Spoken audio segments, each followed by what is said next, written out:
Hello, and welcome back to The Bureau, a Liminal Horror actual play series hosted by Gehenna Gaming.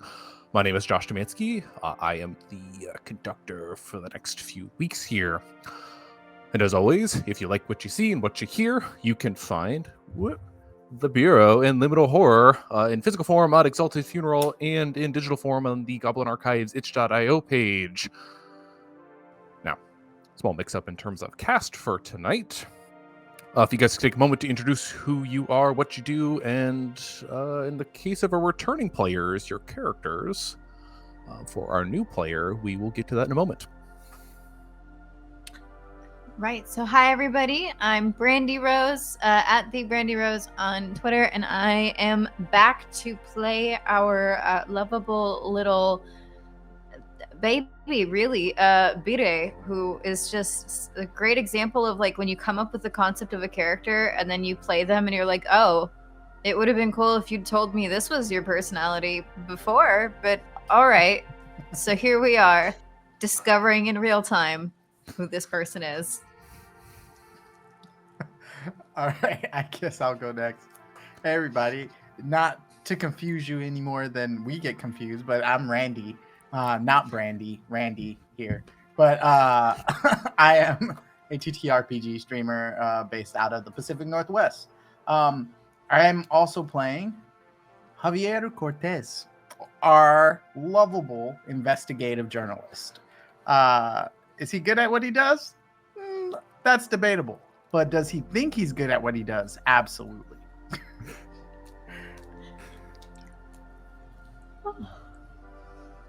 Yep.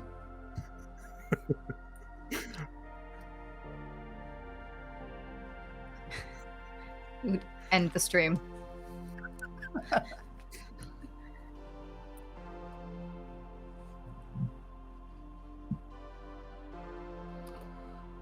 Okay. Now, as a short recap, last week's session, we started with Xavier, Bure, Yulia, meeting together in the lobby of this strange building, this concrete monolith in the middle of Seattle. When they entered, they realized, shortly after, that the turnstile door with which they came in was no longer present on their end, and as such chose to dive in together a little bit further into this labyrinthian building to hopefully find their way out, or at least someone who knows what's going on. Now, they dove in and found no one at first. Through the lobby, an empty bullpen, and then a couple of meeting rooms with some spooky stuff going on. Dozen agents staring at a screen, all dropping dead at a single touch. A destroyed table, body lying at its center. Supply room, streaks of blood leading to a supply cache where thankfully they found some tools, a couple of weapons, body armor. And finally they made their way down the hall into what promised to be the largest room. It had a set of double doors opening up into a cube farm. Now, this was 200 or so cubicles neatly lined up in rows, each of them very similar in style with only minor personal effects in each of the desks. Now, at the center, risen above on a spire-like column, was an office, mostly glass and windows, and on the inside you could see a desk, fake plants, couches, stuff like that. And within that office, this ominous dull red glow. Now the group entered and started to make their way along the outside, presumably towards a set of emergency lights, with some indication that there is elevator on that side or something of the sorts, given like the shadows in the metal frame that would generally indicate an elevator. And as they started skirting the outside of the room, the light in the office shifted. And it moved out, and soon they found it, centered on a source. A man who has opened the door to the office and stood out on this balcony. Where a set of stairs kind of wind around the column up to this point, and that's where you would enter the office itself. Now, this man was wearing this impeccable suit, and he had this neat cropped hair, and you can see these even in the distance, and it's a little ways away from you guys. Like I said, this is perched in the center of the room, and you're on the outskirts. What stood out about this man was not his suit or his demeanor, it was his piercing red eyes, seeming to emanate the glow itself. And as he exited that office, you could follow his vision as the eyes were casting light onto the ground itself, tracking up to your location. Now, shortly before being seen, Yulia dove in and, somersaulted into a desk. The other two, Bire and Xavier, already in cubicles, kind of searching on their own. And that's where we pick up tonight's session. Now, the two of you.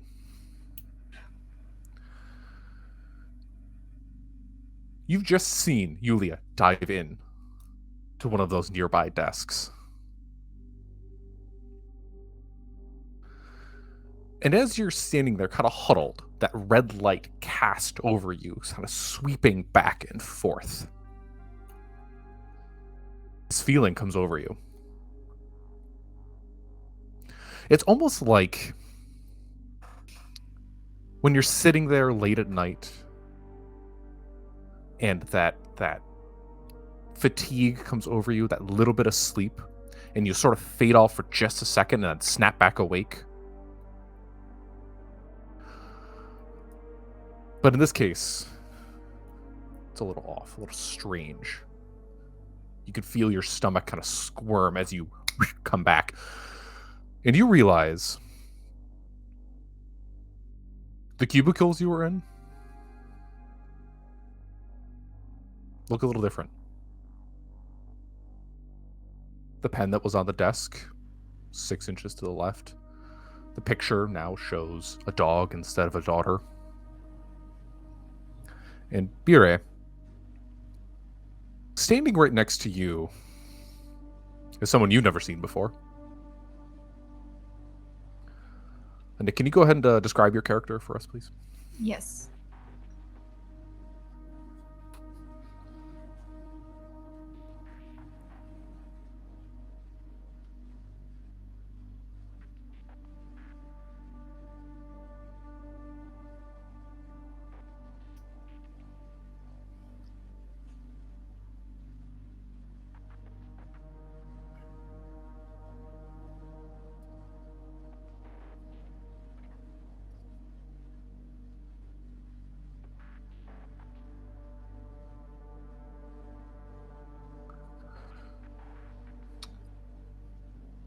Can you remind us of the name again, please?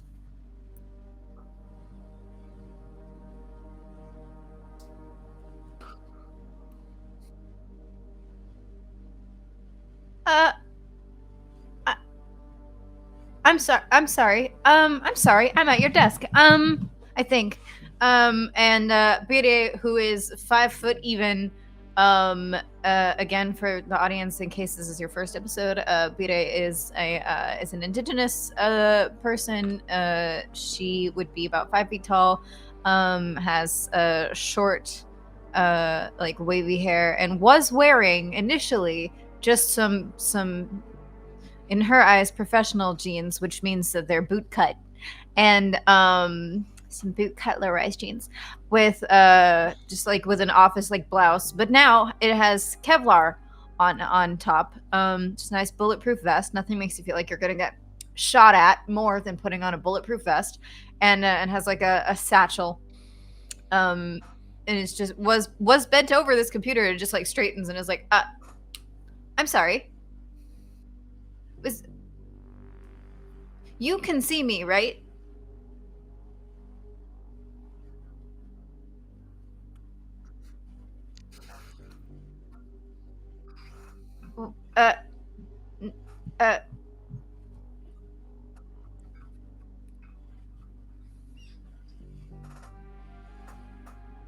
Oh, Xavier? Xavier. All right. How far away is the guy from me? So, if I remember correctly, you guys ended up in 2 different cubicles. Right. Actually, the 3 of you, Yulia as well, had dove into another one that you could see from your vantage point. However, she's suspiciously missing at the moment. Possibly, around the corner of the desk, hiding behind or under it. I would say they're probably 1 or 2 cubes away from you. Not directly in you, but you can hear the exchange between the 2 of them at the very least. And this man with the piercing red eyes, he's like walking down the corridor. Not yet. So he's still sitting up at that office. Okay. Like I said, the office itself is on a riser. It's like 50 feet, maybe not that high, maybe 30 feet up on the ground, so that the office can kind of see down into the sea of cubicles. He had just left the door and is standing on this like balcony type thing. It's where the staircase meets the doorway itself, so you can walk around and get down, but he hasn't walked down yet. He's still standing up there, and you can see and almost feel the eye is just sweeping back and forth and vaguely where you guys are located. All right. If that's the case, my first instinct would have been to check on Yulia, because she dove into that cubicle like nearby where I was, right? I might sort of try to sneak over there first. Okay. So does that involve, obviously leaving your desk and trying to find out where Yulia is? Okay. So the eyes are looking. Right. And they're trying to find you. If you want to sneak over there, how are you going to go about doing it? All right. His eyes are darting back and forth, right? It would. Yeah, and like I said, it's almost like spotlights. They're so like illuminated and precise, and you can, like I said, you can see it, but you can feel it. Yeah, don't like the that. Eyes are just. I'm going to take a second to brace myself as it like moves past, and as soon as it does, sort of do that little short like crunched over run where you're like so that you're not seen above the cubicle, you know what I mean? It's like when you press LR on the control while you're walking and you're sneaking. Yeah. That's exactly it.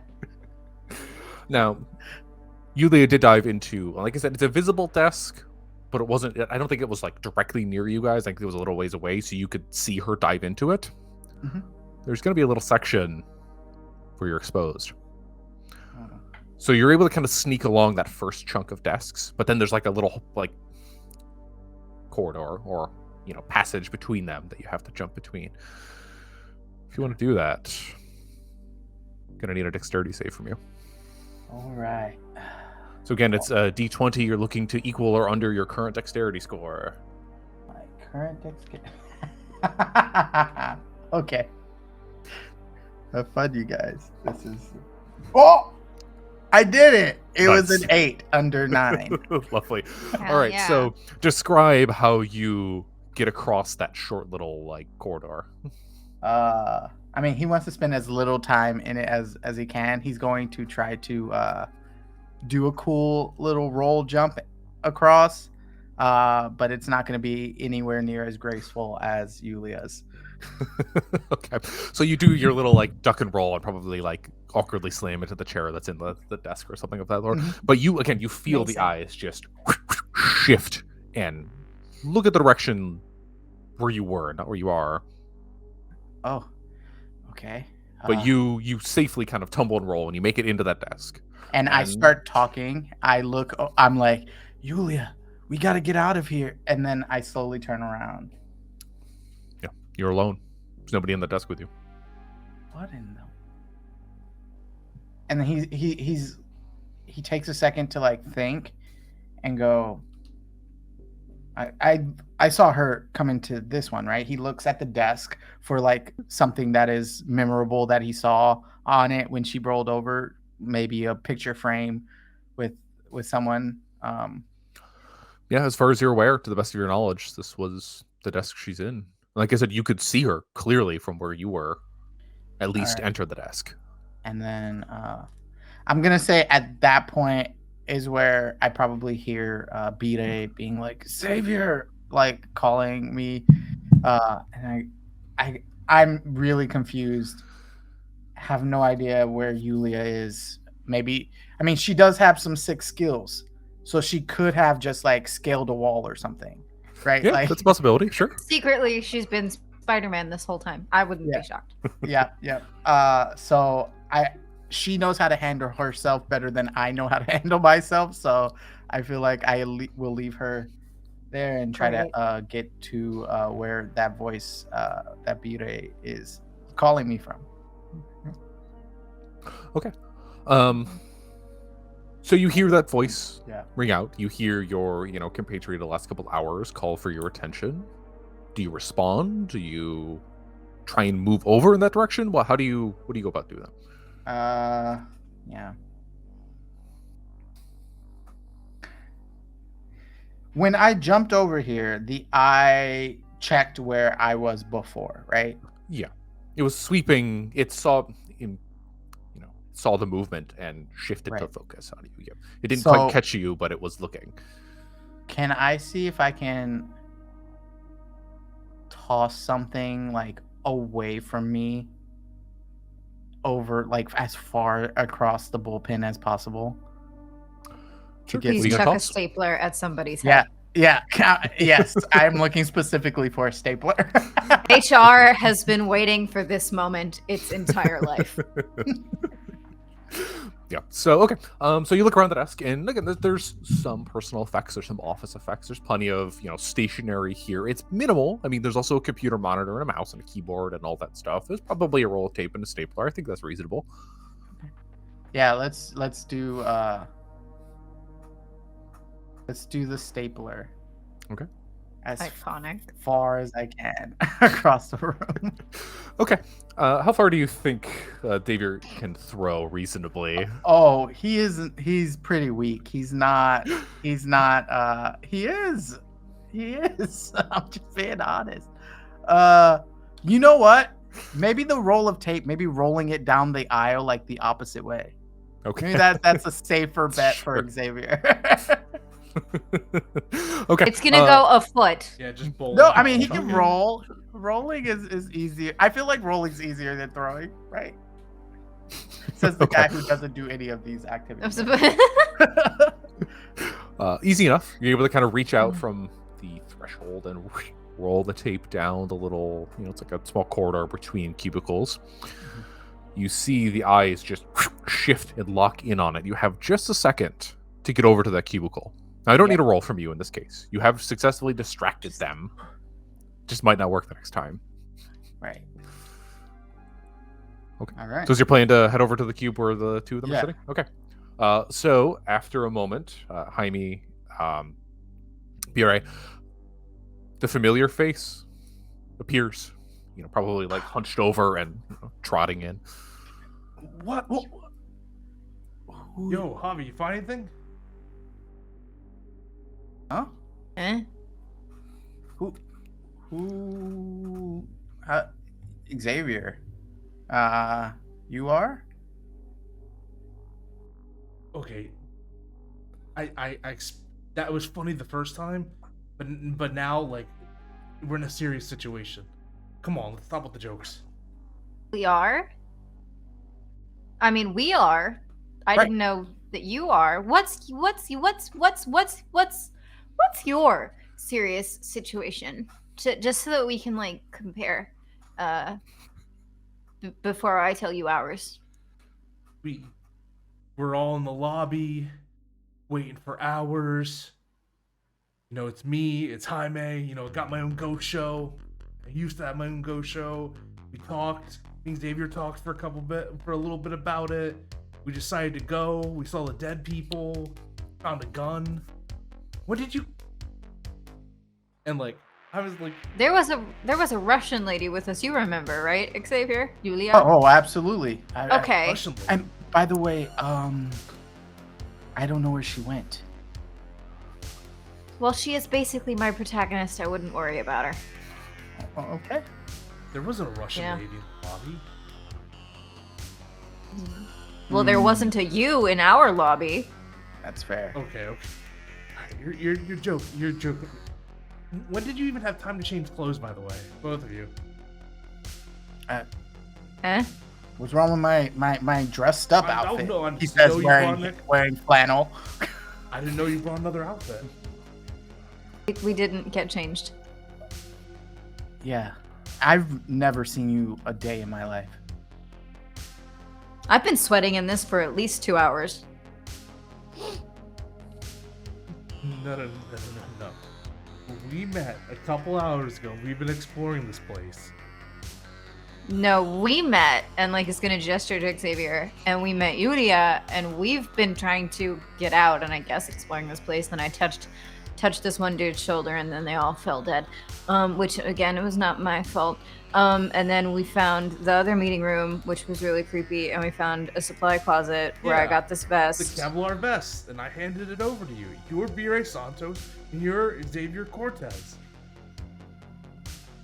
I'm Jaime Vasquez. And Jaime has the shotgun that That we had previously.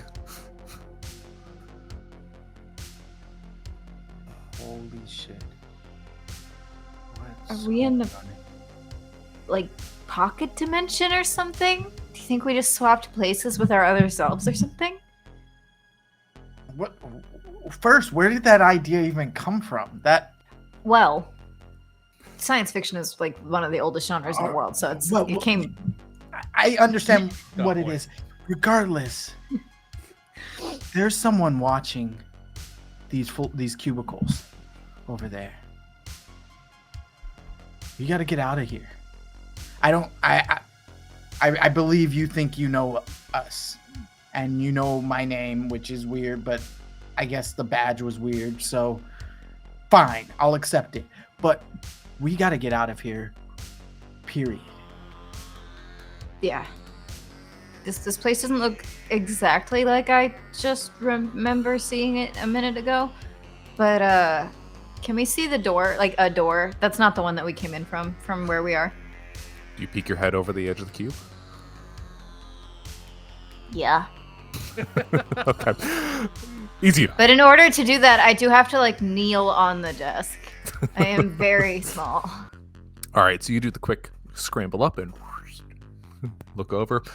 Now, again, the doorway that you guys came in, the double doors, the metal with the push bar and all that stuff, a little ways away from you. You traveled a bit before the light shifted. On the far side of the room, you do see a couple of things. Now, one, they're both emergency lights that are kind of splayed out. And this room is dark, other than the red light coming from the center. And those two emergency lights kind of like sitting like a beacon in, cardinal directions, the south and the southeast corner of the room. They're not like next to each other, but they're close enough. And you're a little closer, so you get a little better view. Again, just enough light is kind of cast from them. You see the outline of what looks like an elevator door. It's a familiar shape, so it kind of like immediately catches your eye. And then against the other light, the one that's on the eastern wall, is the wall kind of ducks in a little bit to form a bit of a depression. And based on the way that the shadows are kind of playing with the space, it's hard to see exactly what that is, just that the space changes there in some manner. Could be a doorway, could be a cubby, it's hard to tell. I vote we go for the cubby. Just feels safer. Because it's darker. So, yeah, I'm gonna pop back down and be like, okay. Direction. That I don't know how to explain, but I'm sure Bure does. Okay. So from where we are, there's this little thing. I think that it's another room, I think it's safer to go for that one than for the emergency lights, because the emergency lights are a really big red light that say where we are. So I think it's safer to go for the other place first. And if that place is, no bueno, then like we move. But I think we could get there if we're quiet and careful. Maybe if we act normal about it. Maybe if each of us grabs like a stack of papers or something from this cubicle and acts like we're just taking them to be copied or something. All right. I mean- I will say, as soon as I moved earlier, the person in there with whoever's looking out at everyone, like his eyes darted towards me. So I'm not saying I don't know if that'll work. I'm just saying I could feel his stare. Like he didn't even touch me with but I could feel it. Whatever it was. One bad dude. Yeah. He looks at you with like, yeah, that's it. And it is worth mentioning, even if you skirt around the outside, the whole path isn't hidden by cubicles. There are, it's set in a grid pattern. There are set gaps and openings that you'll have to cross. So keep that in mind as you shift around. And like I said, those two things I described, the shadow and the emergency light, they're all along the walls. So, it is possible to skirt around. It's going to take you a while to get there, or you can cut through the center. It's a little shorter that way. I mean, when we came in here, we had our backs to the wall, and I feel like that gives us good cover. Mhm. So I think we should try to do that. And I mean, we all have some weapons, kind of. I mean, you have a shotgun now, and I have my police baton, and you have a gun that you stole from security. So. Hey, the term is, temporarily acquired. That's it. I like this guy. Hey, there's a story here. It's like you said. Yeah, exactly. There's a chumminess boy. that is starting to grow between them already. I love it. Okay. So what do you guys do? I guess we're going to, you said keep our backs to the wall. Yeah. Should we go on our last form? Well, I guess last time we had Yuria on the flank on that side, so I guess that's for you now. Jaime, you said? Yeah. Okay. Yeah. Alternate V, right? Don't call me that. Gray 2? Why am I not the original? Yeah. Oh, You may- our universe is definitely the prime. What? For sure. Any universe without Jaime is clearly lacking. Well, it could be that our universe is the one where you didn't get stuck in here, which I would argue is better for you. That's fair. Maybe my show Sorry. took off. Maybe. I hadn't heard of it, but I don't watch a lot of ghost shows. Anyway, and I'm gonna grab a stack of papers. This is my little alibi because I think my idea was pretty cool. So I'm gonna grab a stack of papers in one hand, holding them, and then the other is the police baton. The collapsible baton. I don't have anything else, and I'll clutch the files to my Kevlar chest and act completely normal. Do you go first? Yes, I was in the middle, so yeah. Okay. The other two. Do you guys follow suit? Do you grab your own bits of stationery, or? Is there like a cart? Not right here. Maybe a little deeper in. All right. If Bire does that, I still don't think it's a great idea, but I'm not smart, so I trust the smart people. So I grab some stationary stuff, and you see just buckets of sweat starting to form on his brow. I guess I'll be the bad coffee intern. And I look for a coffee mug, dump out the pens, and like, Did you have a mug? I just have a mug. Lovely. What's that mug say on it? It says, "Best cat dad ever." Lovely. Okay. So stationary mug. How about Jaime? Is there a donut around, or is any food around? It's a little stale, a little hard. Maybe there's like a croissant. There we go. caffeine. Take one of those. Some papers. Lovely. Okay. So you guys waltz out of the desk, confident in hand. Is that how you go? Marching down the outside edge. Yeah. Sure. Okay. Now, merchant order. You guys are at least obscured enough where you're not immediately spotted, but within dozen or so paces, 24 paces, you find the first break. It's small, maybe 10 feet across. The cubes. It's like one of the main thoroughfares up and down the cube lines. What do you do? Oh boy. Just gonna step out into it. Just trying to be cool, chill, eyes down. Holding your stack of papers. You take 1 pace, 2 pace. You feel it. The eyes shift, and you're bathed in a red light. And the feeling that washes over you is invasive. You're not in pain. It doesn't hurt. But you feel the eyes. It's as if they pierce your very skin to see what you're made of. You take 2 points of stress. I have an editor and I've had to write under a deadline. This is nothing. Okay. So you've watched Spire walk out. The eyes lock. And it's you can see like the goosebumps just whoosh, in any exposed skin. Does Spire have exposed skin? That's a good question. Does Spire have like short sleeves or exposed skin or anything where that's actually no, it's the long sleeve like blouse. Okay, so maybe you don't see the goosebumps, but they're there. Okay, so you guys have seen the red light just lock on. First, Bure, how do you respond? And then the other two, how do you guys respond to that?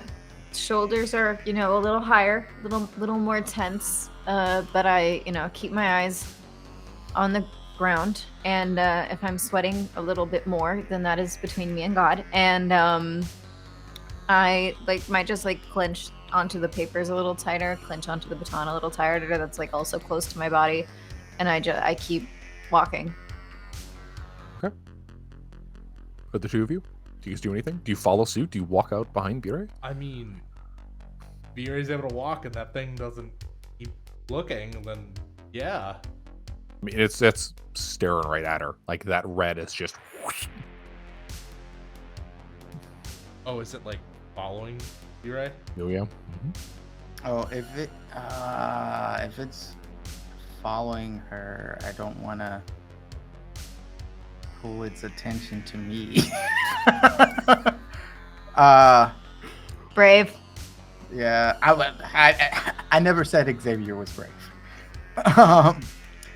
So he's going to wait till he thinks he has an opening to sort of run across whatever gap that is, where the eyes won't see him as fast as he can. So funny. Okay. Oh, I'm gonna get seen, but he's gonna That try. is so funny. I have my mug, and I'm like, ah. Okay. How about It's literally Jaime? walking stoically, and you in the background. I'm under the impression maybe if we trade aggro, we'll be okay. So Jaime is gonna walk very he's gonna plop like he does, and he's doesn't care how much noise he makes. Okay. No. So We are in 3 different movies.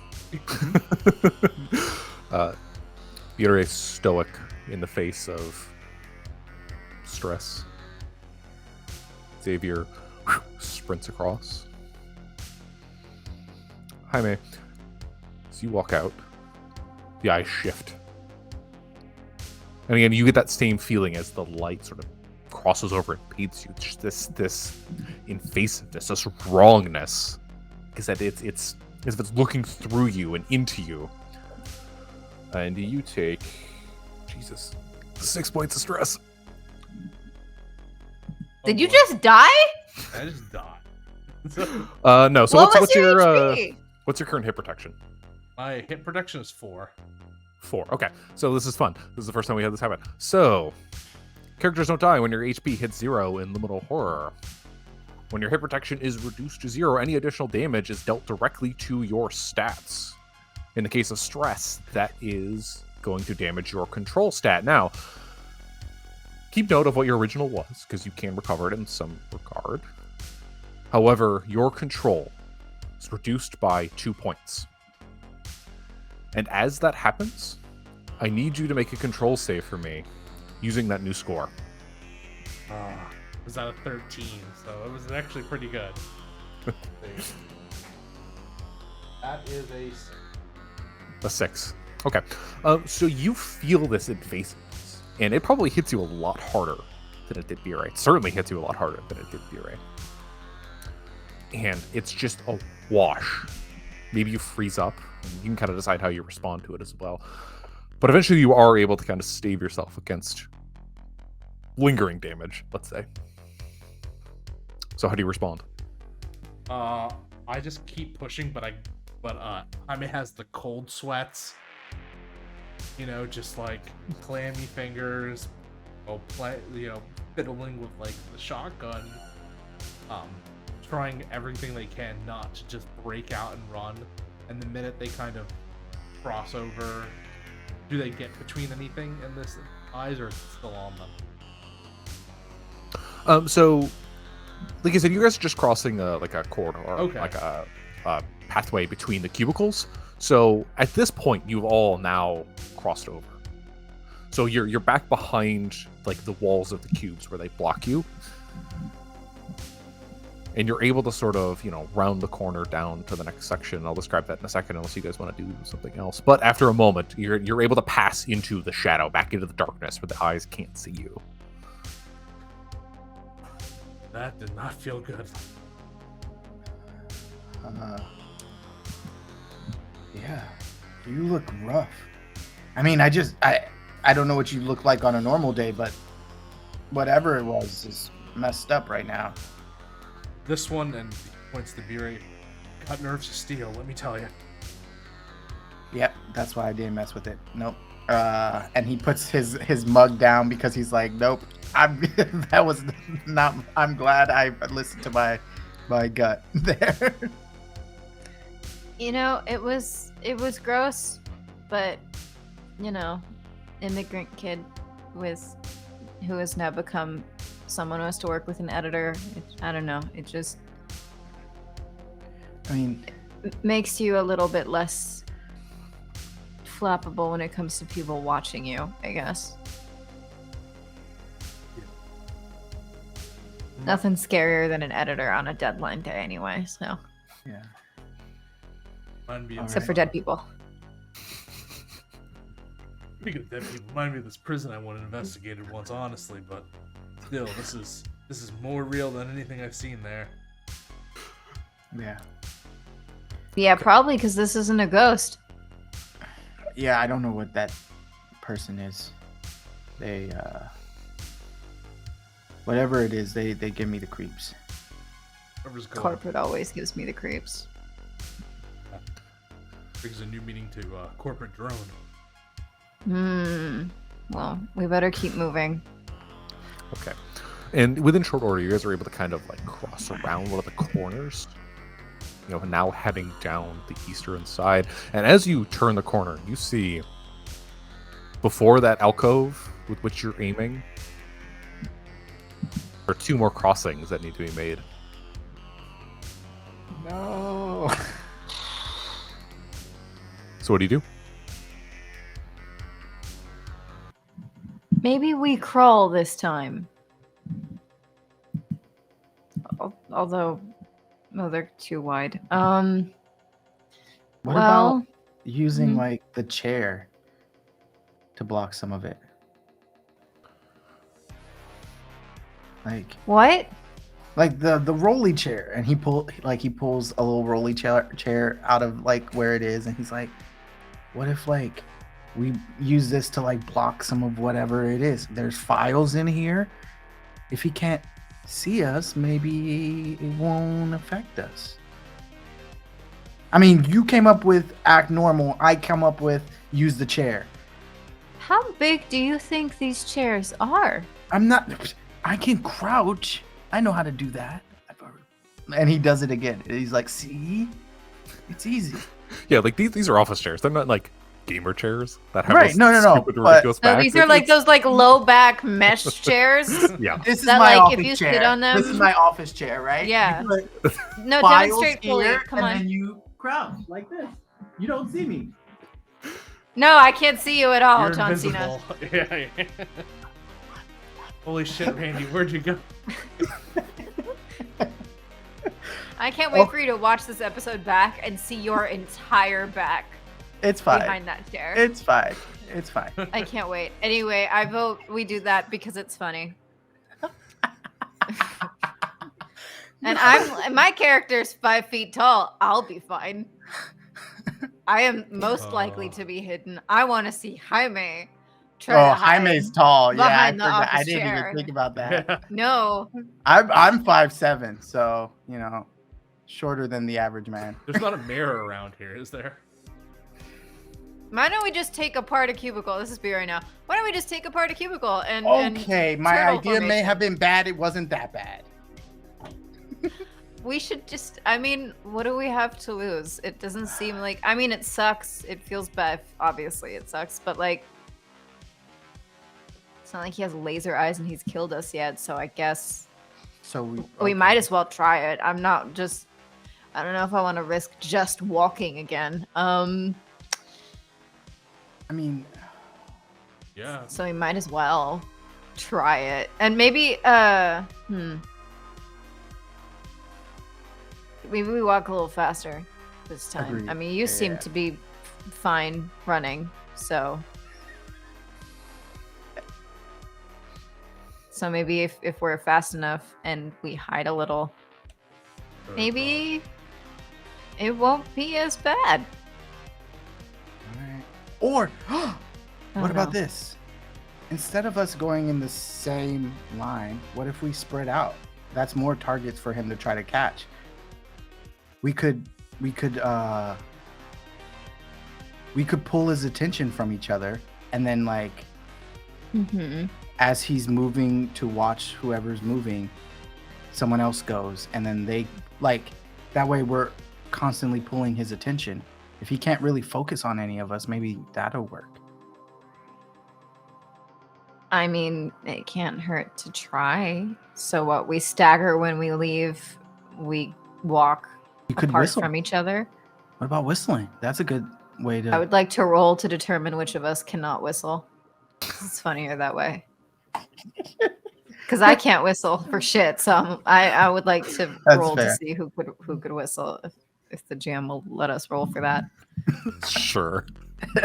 Tight. Even our odds. If it's evens, you get to whistle. Okay. All right. Okay, 1d6. Let's go.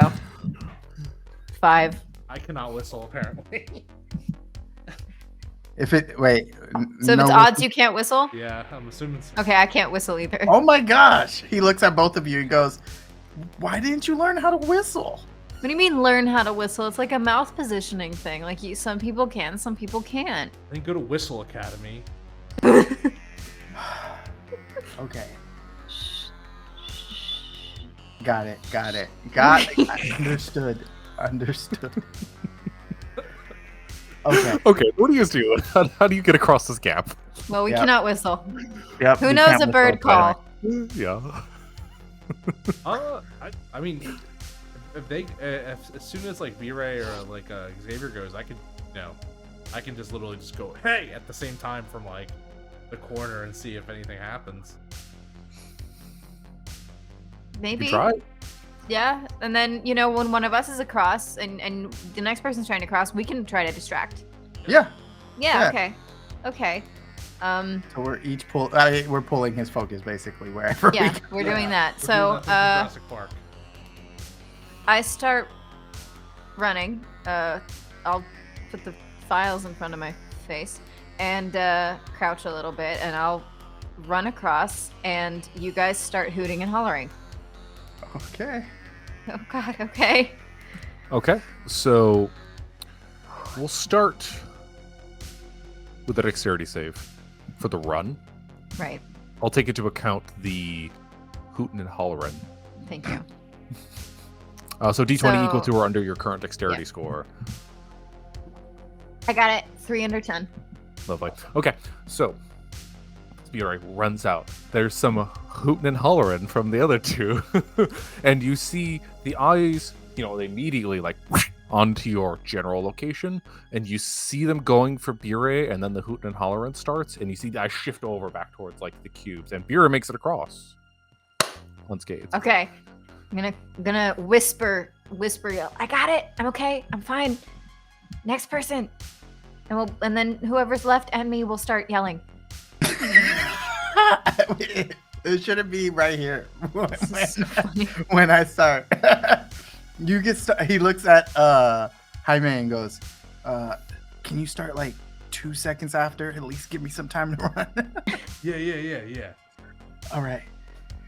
All right.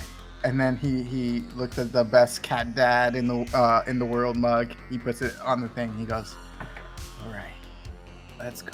Get the story. That's his way to hype himself up. Okay. As you sprint across, Get paid. I need a dexterity save from you. I may start screaming about unions. I'm yelling frustrations about my editor. I will say it's a 5 under 9. I will say my first reaction to seeing that though was, "Oh no, I rolled a 5 on a d20." Oh. Like, I was sad for a second. So Xavier is able to make it across, and this time it's a split. You see the eyes dart up, and then that's like back and forth for a second, and then it's just want to focus on Xavier proper. Then you make it across, and you see again. You can see the shadow cast around the corner of that red light, sort of illuminating the space. There's one left. All right. Both gonna have to start yelling. Does it look like I could jump it? Just throw myself from cubicle. Could you jump Fail that 10 or so dexterity. feet, freestanding jump? Or no, probably not. You just flop onto the floor in the middle and stay there. Yeah. Maybe playing dead. I don't know. I'm gonna be dead if I do that pretty soon. Jaime's gonna make a run Alright. for it then, yeah. All right, We let's start do a dexterity yelling. save. Start yelling. I start yelling conspiracy theories. I take out the little pamphlet that I I had join about you. conspiracy theories, and it's just me listing them out. 16 over 11. Oh. Jaime. Okay, so there's a few things Tough crowd. behind the scenes here. The way that attacks work in Liminal Horror when it comes to combat is there's no roll to hit. So this is sort of an extenuating circumstance. We're not quite in combat. This is more of a challenge here. However, attacks have their standard damage, but if you affect circumstances, those attacks can be modified, enhanced, or impaired. In the previous two cases, you guys created enough of a ruckus to impair the damage when it was coming. For this third one, he's learned. Oh no. So the attack comes as normal. Oh, Jesus. I You hate take it when the 4 villains points can of learn. stress damage. 4 points? Yeah, and you have no hit protection. Oh no. That goes straight to your control, and I need another save, a control save, with that new total. There's that fallout coming soon. Alright. It was nice to be a guest on the show. Nat 20. Oh, so it's over. So Yeah, that's a it's fail. like a Oh, critical Jesus. fail. Okay, I don't know. Lovely. So, Xavier, Butere, you watch as your companion for a moment, I suppose. You're not dead yet. We're not there. Goes to run and jump, and Sorry, drop some. And almost as soon as he crosses that threshold, the eyes just lock on. No distractions, no nothing, just dead on. And Jaime, again, you felt this before, and this is intense. Just this stare into your very soul itself. Need you to roll I think it's a D12. Hold on. Yeah, I need you to roll a D12 for me. And tell me the result, please. Okay. Well, good run.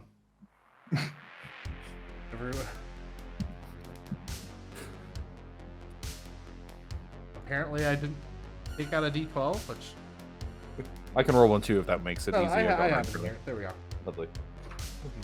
Only one I didn't take out. That is a 9. A 9? I love this one. You're gonna have to want to write this down. I'm gonna want to write this down. Okay. Oh God! You're going to want to write this down. Sorry. Okay. Now, when it comes to the system behind the scenes, Liminal Horror has this mechanic called Fallout. This is sort of the representation of the horrors having their effects on the characters. Fallout, when you receive it, consumes an inventory slot. So like I said, you'll need to mark this down.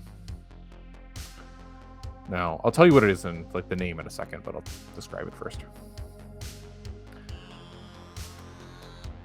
So, Xavier, Bire, you see the eyes just lock on to Jaime. And as they're going, you see they're about halfway across at this point, and it's just piercing down, and they're slowing down. And then something strange happens. Jaime disappears. It's as if they melt into their very shadow, just slowly sinking up, probably pretty quick, just sink into the ground. And then they're standing right next to you, as if they'd walked out of the shadow. That was a close one. I don't like that. I don't like that. Oh no. No. You've gained the Fallout Shadow Step. What the fuck was that? Someone told me these are going to be really cool. Okay. Yep. And this is the one you want to write down. You can step through shadows. Every time you do, you leave a little bit of yourself behind. On use, your control decreases by D4. But that does not trigger a save. And in this case, you've already took the damage, so you don't need to decrease it anymore. So if you want to use it, you got to pay the price. But you can use it whenever you want, as long as there's shadow to step into.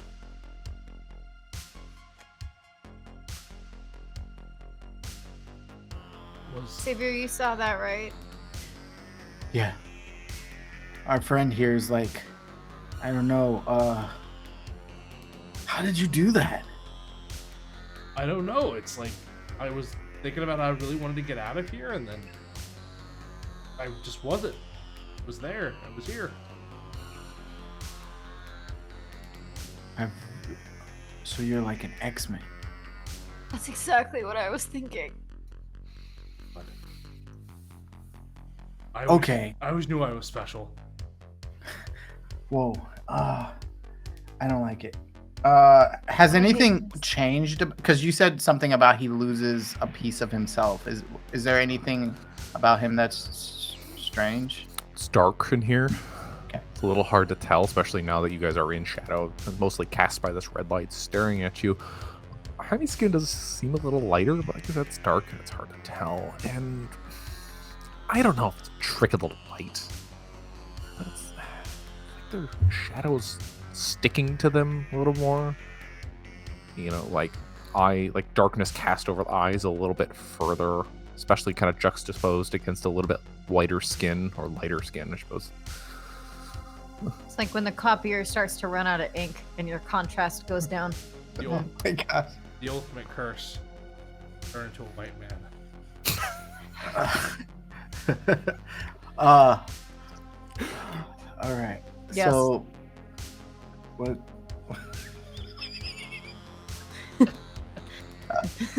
Got it.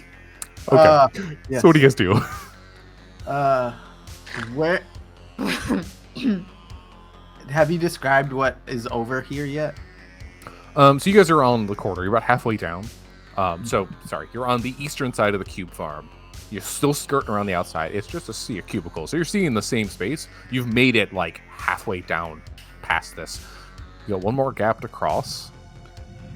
And there's the emergency light, the presumably elevator doors, and then there's that alcove that you guys are aiming for. Well, that won't work again. Nope. Apparently. Good idea, though. You know, it did work. The distracting for Doomful for us. Guess.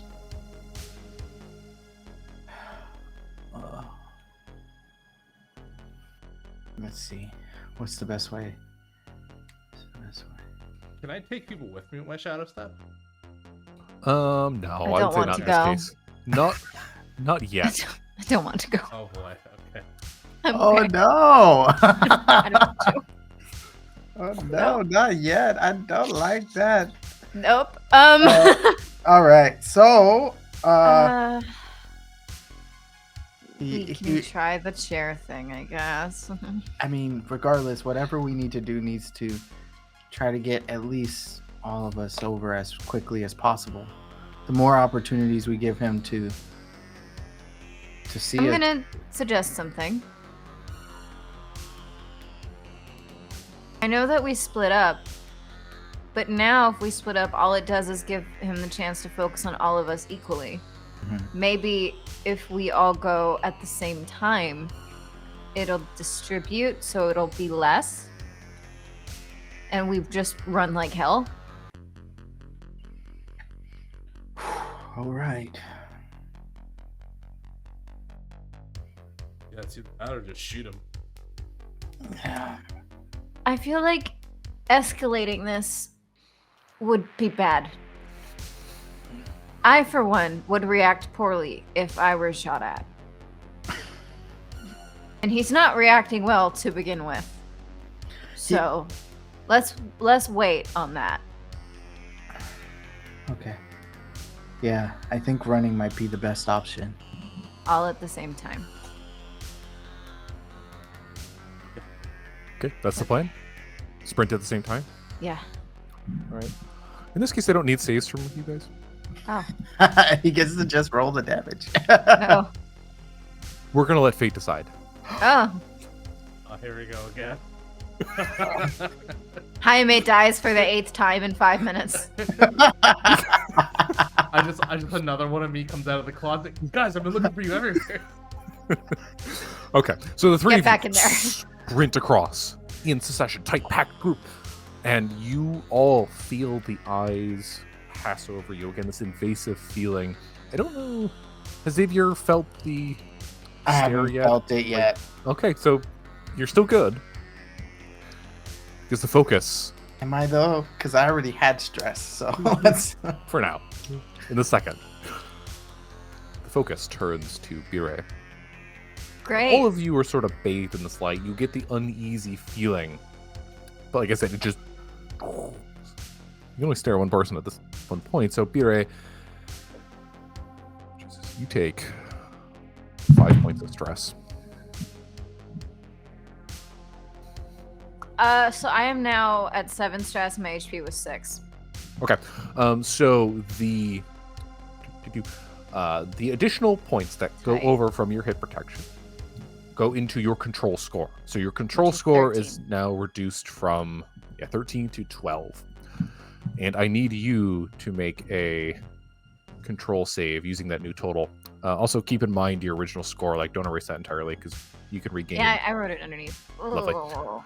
Okay. So I need you to make a control save. Yeah. That was a 17 over 12. Over 12. Lovely. I become Mothman. So, Xavier, Jaime, you make it across and turn just to see Bire bathed in light, frozen for a second. I need you to roll a d12 for me. Me? Mhm. Oh no. Like I'd rather not. We've been changed forever. 12. 12. Lovely. Ain't it just? Oh, that's gross. Great. Cool. Just remember, no vomiting. Yeah, it's not vomiting. Let me know if it's a little too much, because this is fucking gross. Let's go. Hit me. It's okay. One time I did, the first time I ever played Chew was on a stream, and my character's the only character that ended up covered in rat guts. So, hit me. Let's go. I'll tell you if we need to end it or something. You feel strange. You know, this is strange, obviously. But it's those goosebumps I was talking about earlier. It's a wriggling feeling. This jolt kind of through your flesh on your forearms. No.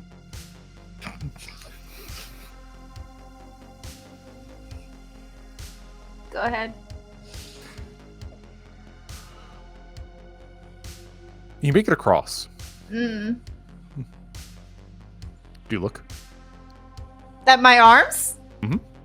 I slap them. I do the reactionary person of just and it's just this shiver as you hit it. I'm gonna turn around casually and like pull back my sleeve a little. You see,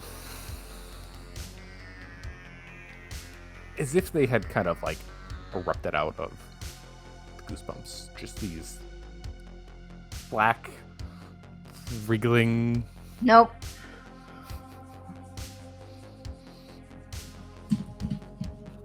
Rubbing, just rubbing. And as you rub, it's. They go back in. Your arm. In.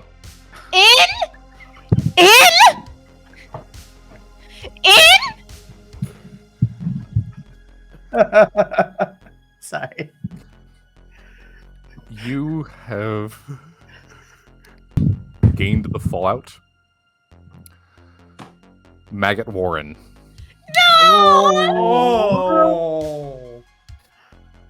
Oh. B-Ray sits on the ground.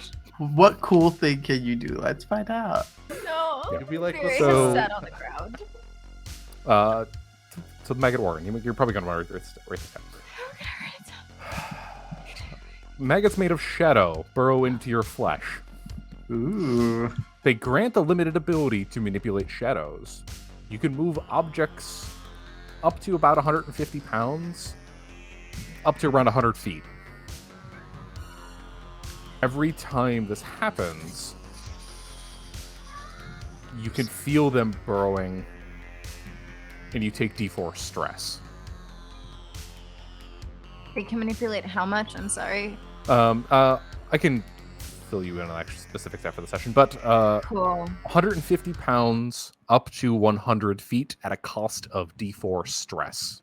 So you take effectively damage doing this, but you can lift basically a person and make them float for a little bit. Pira is sitting on the ground and is curled up and has their like hands around their like arms. It's Oh my just gosh. sitting.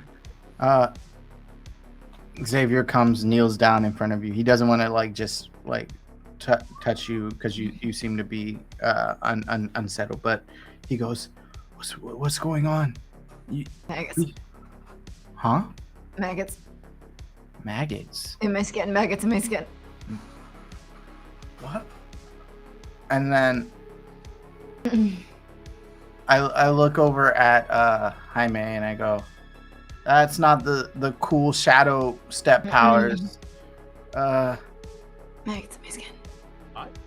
I want to pull up my thermal camera. Sorry, I pronounced.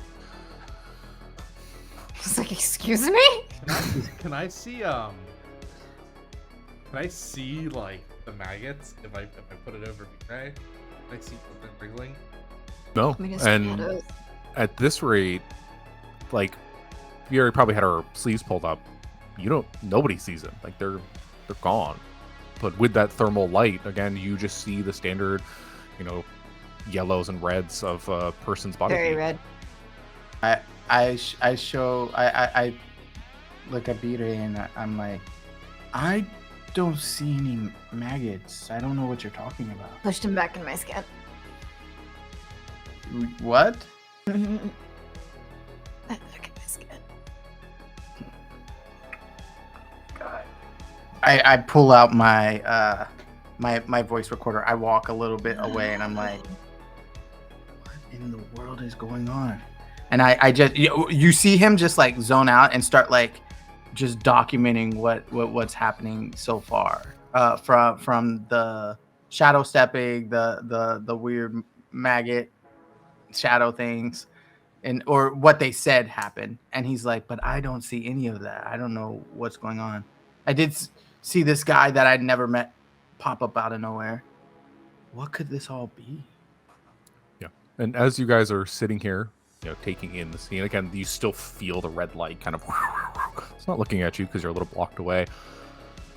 Just ahead of you is that alcove in shadows. And now that you're here, it's not really in shadows anymore. Do you see set into the wall is a massive, like, steel door kind of slid out. Big, bold, white letters on it. It's kind of dark, so you can see it, but it's hard. Safe room. And then next to it on the wall, there's like a console, it looks like.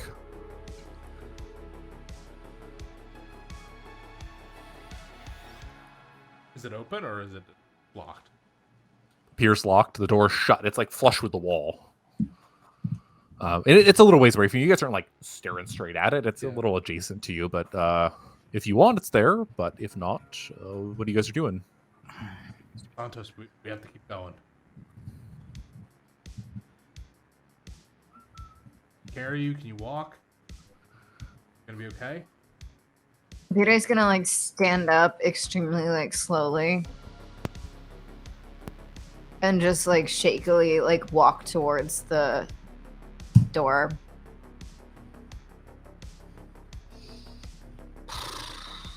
Okay. Easy enough.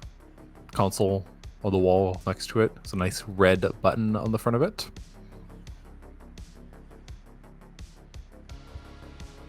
I'm gonna slam it. Let's press it. Okay. Slam it. Pop. So you hit it. You hear now this grinding shift of steel on frame as the door slowly starts to pull away, and a beam of light kind of comes out of the crack, and it slowly gets wider and wider until there's just enough room for a couple of people to slip in. Grabbing the two like behind me and like yanking them in with me. Okay. And as you push forward into the light, we're gonna take a short break. Are you enjoying the Bureau? Well, you can show off your allegiance to the monolith with exclusive merchandise, including short sleeve and long sleeve t-shirts, hoodies, and more. All proceeds from sales go directly to funding production and the cast and crew of the Bureau. You can check out our special bonfire shop in the description below. Consider donating to the Help Brandy Get to Safety Fund in order to assist with our player and friend Brandy Rose's moving cost as they make a necessary move from the United States back to their home of Germany. Brandy is a great person, friend, streamer, and producer. Let's show that we can come together as a community. Anyone who donates at least $10 to the fund, send me a screenshot of your donation and your name and you'll get a special shout out during the show. You can find the link to the GoFundMe in the description below. If you are enjoying the programming, The Bureau, you can find the system Liminal Horror and its module, The Bureau, at goblinarchives.itch.io/liminal-horror. The link is in the description below. If you're enjoying this program today, consider subscribing to Gehenna Gaming to get up to date with all our latest actual play series.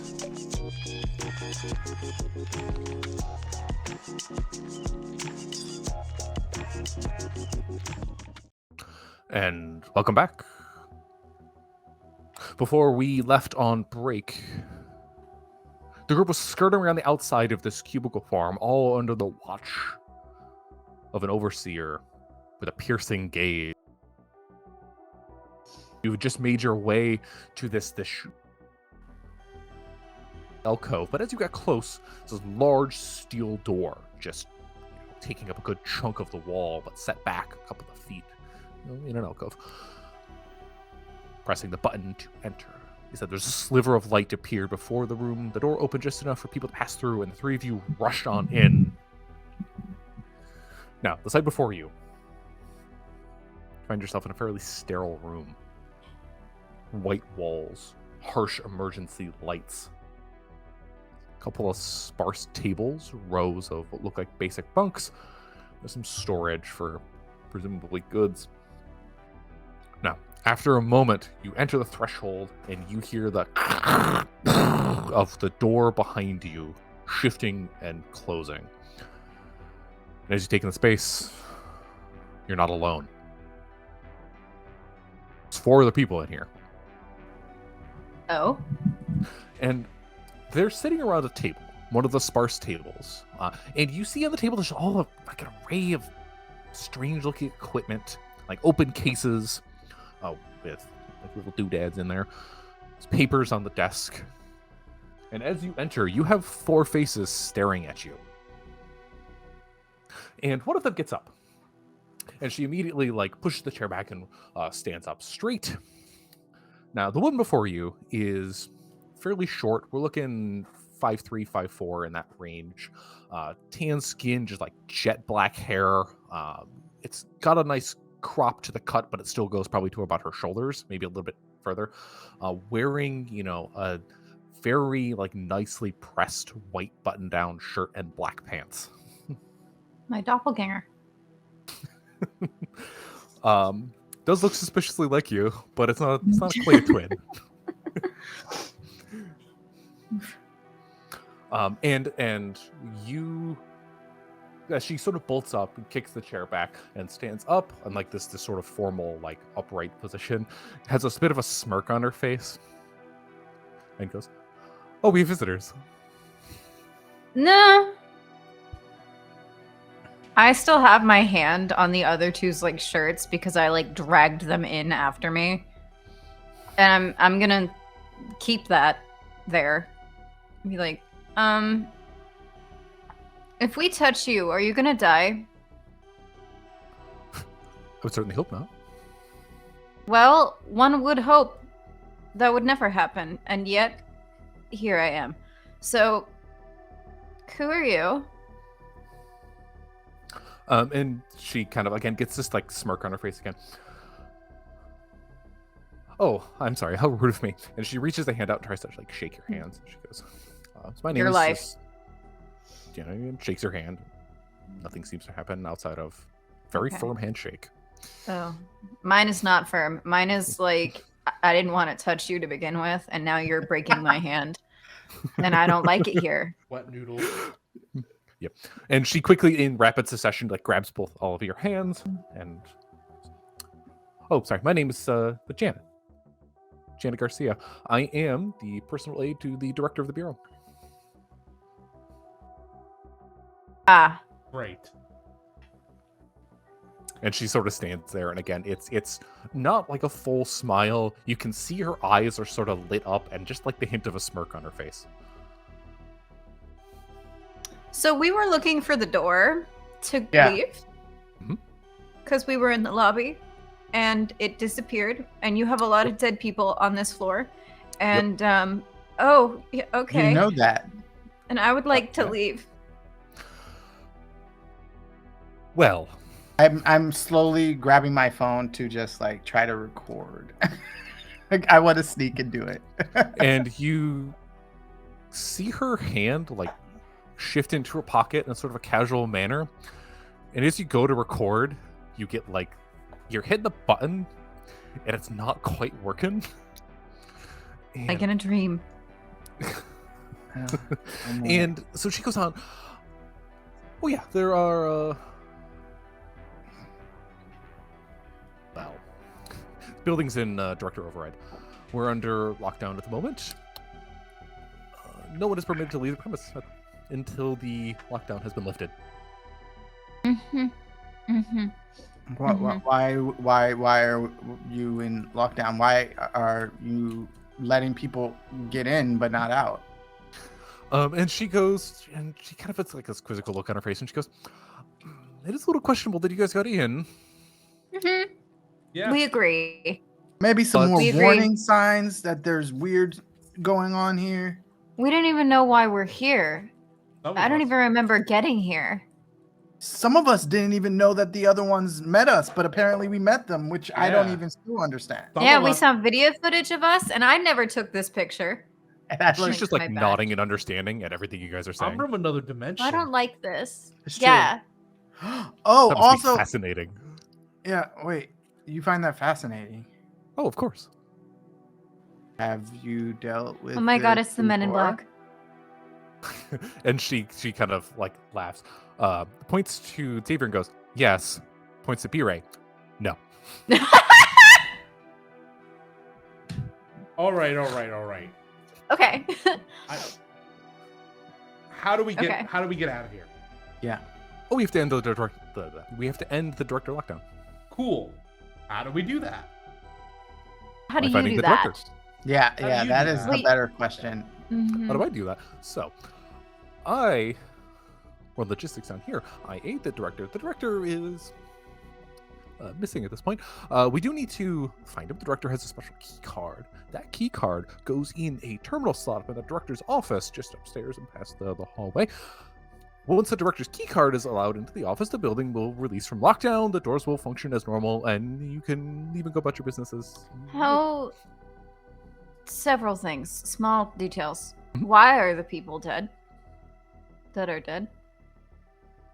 Presumably, number something killed them. Okay. Would you happen to know where that something might be, or what it is? That would be important before we leave this room. Number two, if the director is missing, how do you know that they're not outside and then you locked the doors on them? Well, so the override has to be put in place by the director himself. Well, I know vaguely where he is. He went up to level 10. I do know he's not dead. How do you know that? Oh, because in the event of the death of the director, the roles and responsibilities passed on to the next in line for the interim director, and that would be myself. I have not had the authority granted upon me, so the director must still be alive. Now, as for the dead bodies, I'm sure, and she kind of like looks at the door a little bit past you. Is Hullix still out there? Who? Overseer Hullix, is he still Oh, very Okay. much overseeing. Yes, he put maggots in my skin. shit, maggots. And she kind of like shakes her head. I don't like That is a problem. But Helix has been responsible for some of the bodies that you may have seen out there. The rest of them, we're investigating. Hey, so this is just a normal thing that he just causes death, and you just. Oh no. So why? Is he having a bad day? Aren't we all? I don't want to be here anymore. It like turns to Xavier and it's just like on the side is like, I don't want to be here anymore. All right. I And don't- she goes, it's been a rough couple of anymore. days. Okay. Why so are we in lockdown? I mean, isn't the obvious? You guys have seen what's out there. No. We certainly don't want that no, getting we into the city. no. What are you talking about? We didn't see anything. We saw dead bodies and a really, really angry overseer who needs weird LASIK movies. surgery imminently. We saw. Oh, just weird imagine if he movies. was running around the streets of Seattle right now. It's true. Okay, so what caused him to do that if he doesn't normally do that? We're still investigating. How you're in the Who's same room as investigating? us? Yeah, you're investigating shit. Um. And she kind of All like right. chuckles and smiles. Do you have a union? Because I feel like you need a union. Yeah. That's a good question. Not that I can think of. You should Uh, think of that, maybe. All right. in So- I'll future. take it into consideration. Okay. Directors on the 10th floor. We're on the Presumably. first floor. Uh-huh. Why aren't you guys I don't know, talking to him, call his cell phone, let him know he needs to do the key card thing. Communications are a little wonky. Supposed to only block communications, outgoing, but we've had some internal issues as well. So that's why we couldn't call 911. Oh, yes. Really great in an emergency situation to block communications going outward. It's maybe something to look at in your evacuation plans in future for security purposes. I don't know. I'll take that under consideration. Okay. If she says that one more time, Mary's gonna lose it. Okay. So if we end the lockdown, we can leave. But the lockdown's in place because there's things out there. So if we end the lockdown, what the fuck happens to these things out there? Hopefully it'll be contained by that point. Do you have Support an the HR department on the there. way over And there? she points to the table and the HR. They're like wearing lab coats, and they have all those instruments and array of equipment out in front of them. And she goes, "Oh yeah, our HR is the best in the business. They are our expert staff, trained at getting agents back into the field as quickly as possible."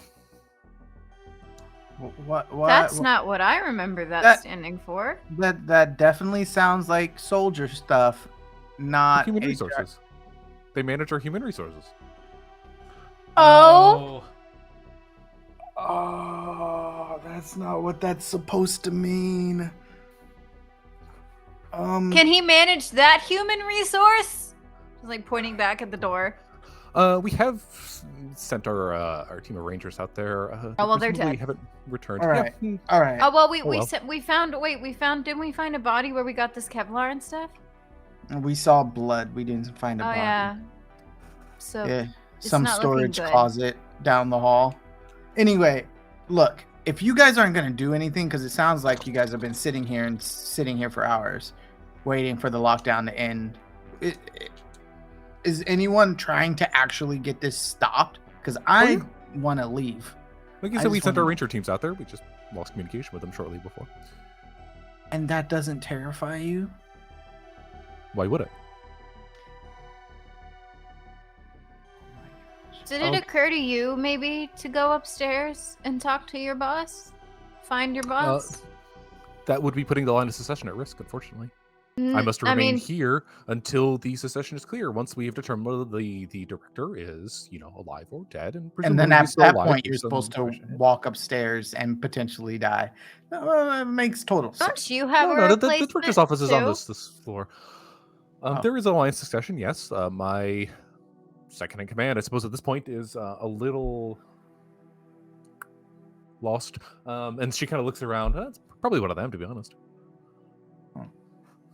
I'm gonna lean past her and wave at the other people. Yeah, and they kind of nonchalantly wave back.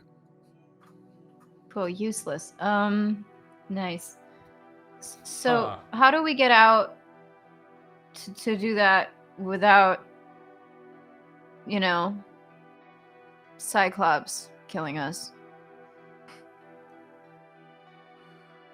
X-Men reference, yes. Sorry, my screen just went black for a second. No worries. We get out. So traditionally, we have an elevator system in place, and with lockdown, there are a series of key cards. Except we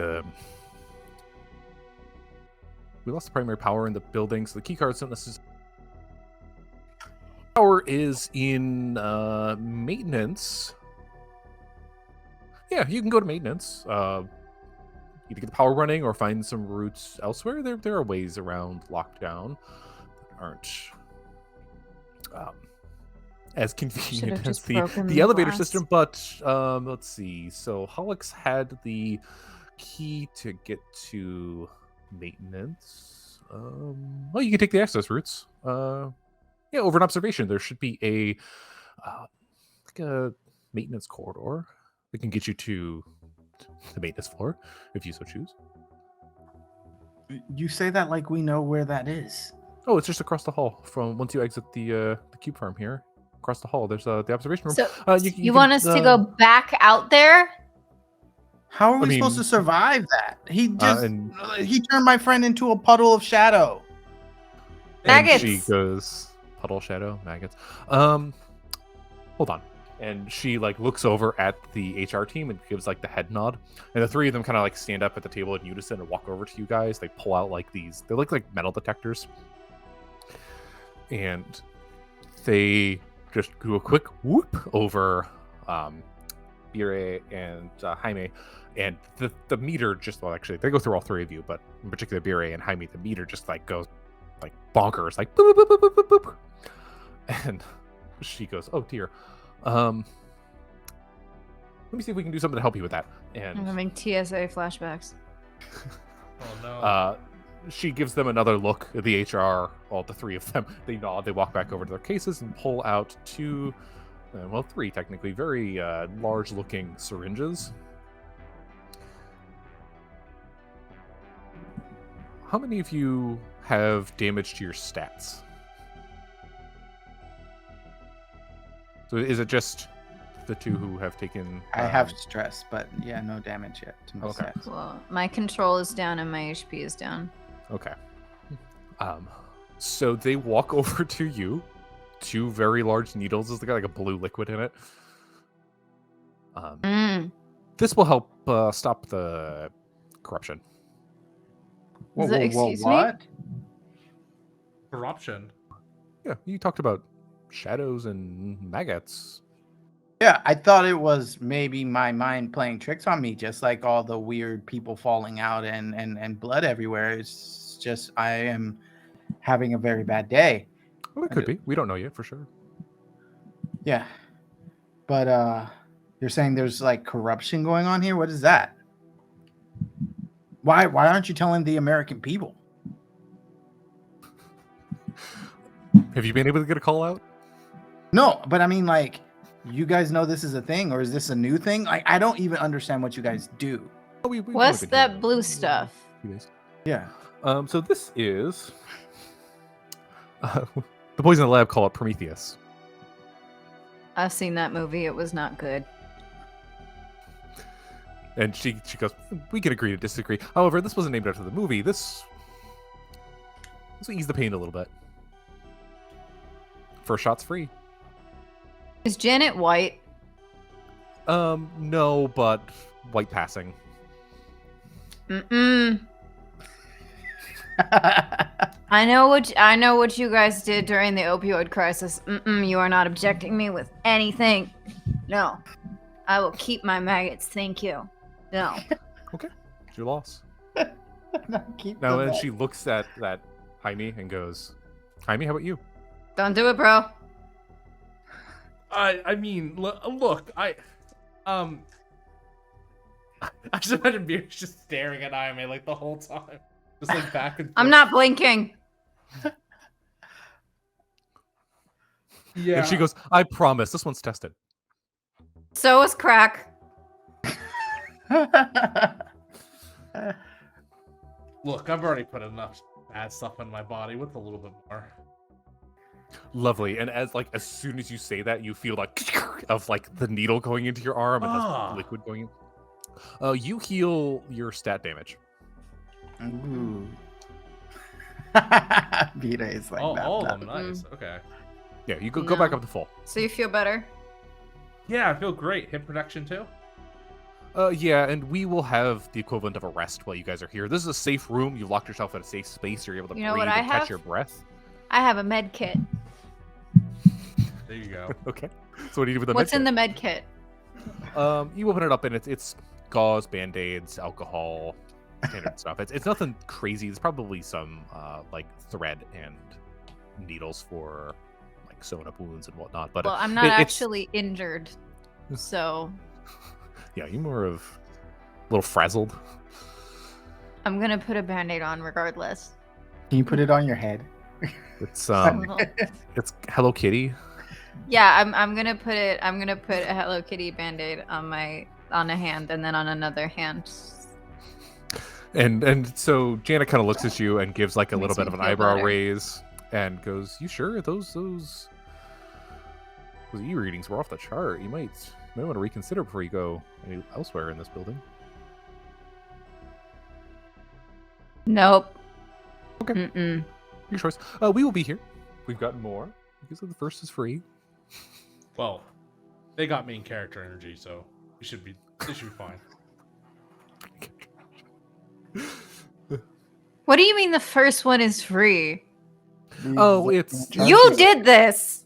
no, not in like a monetary sense, but the it's not really meant for continued use. You can kind of pack it on, but your body kind of gets a little. Knew it. Nope. Um, Nope. Mm-mm. lovely. Hello Kitty and I are just fine. Thank you. No.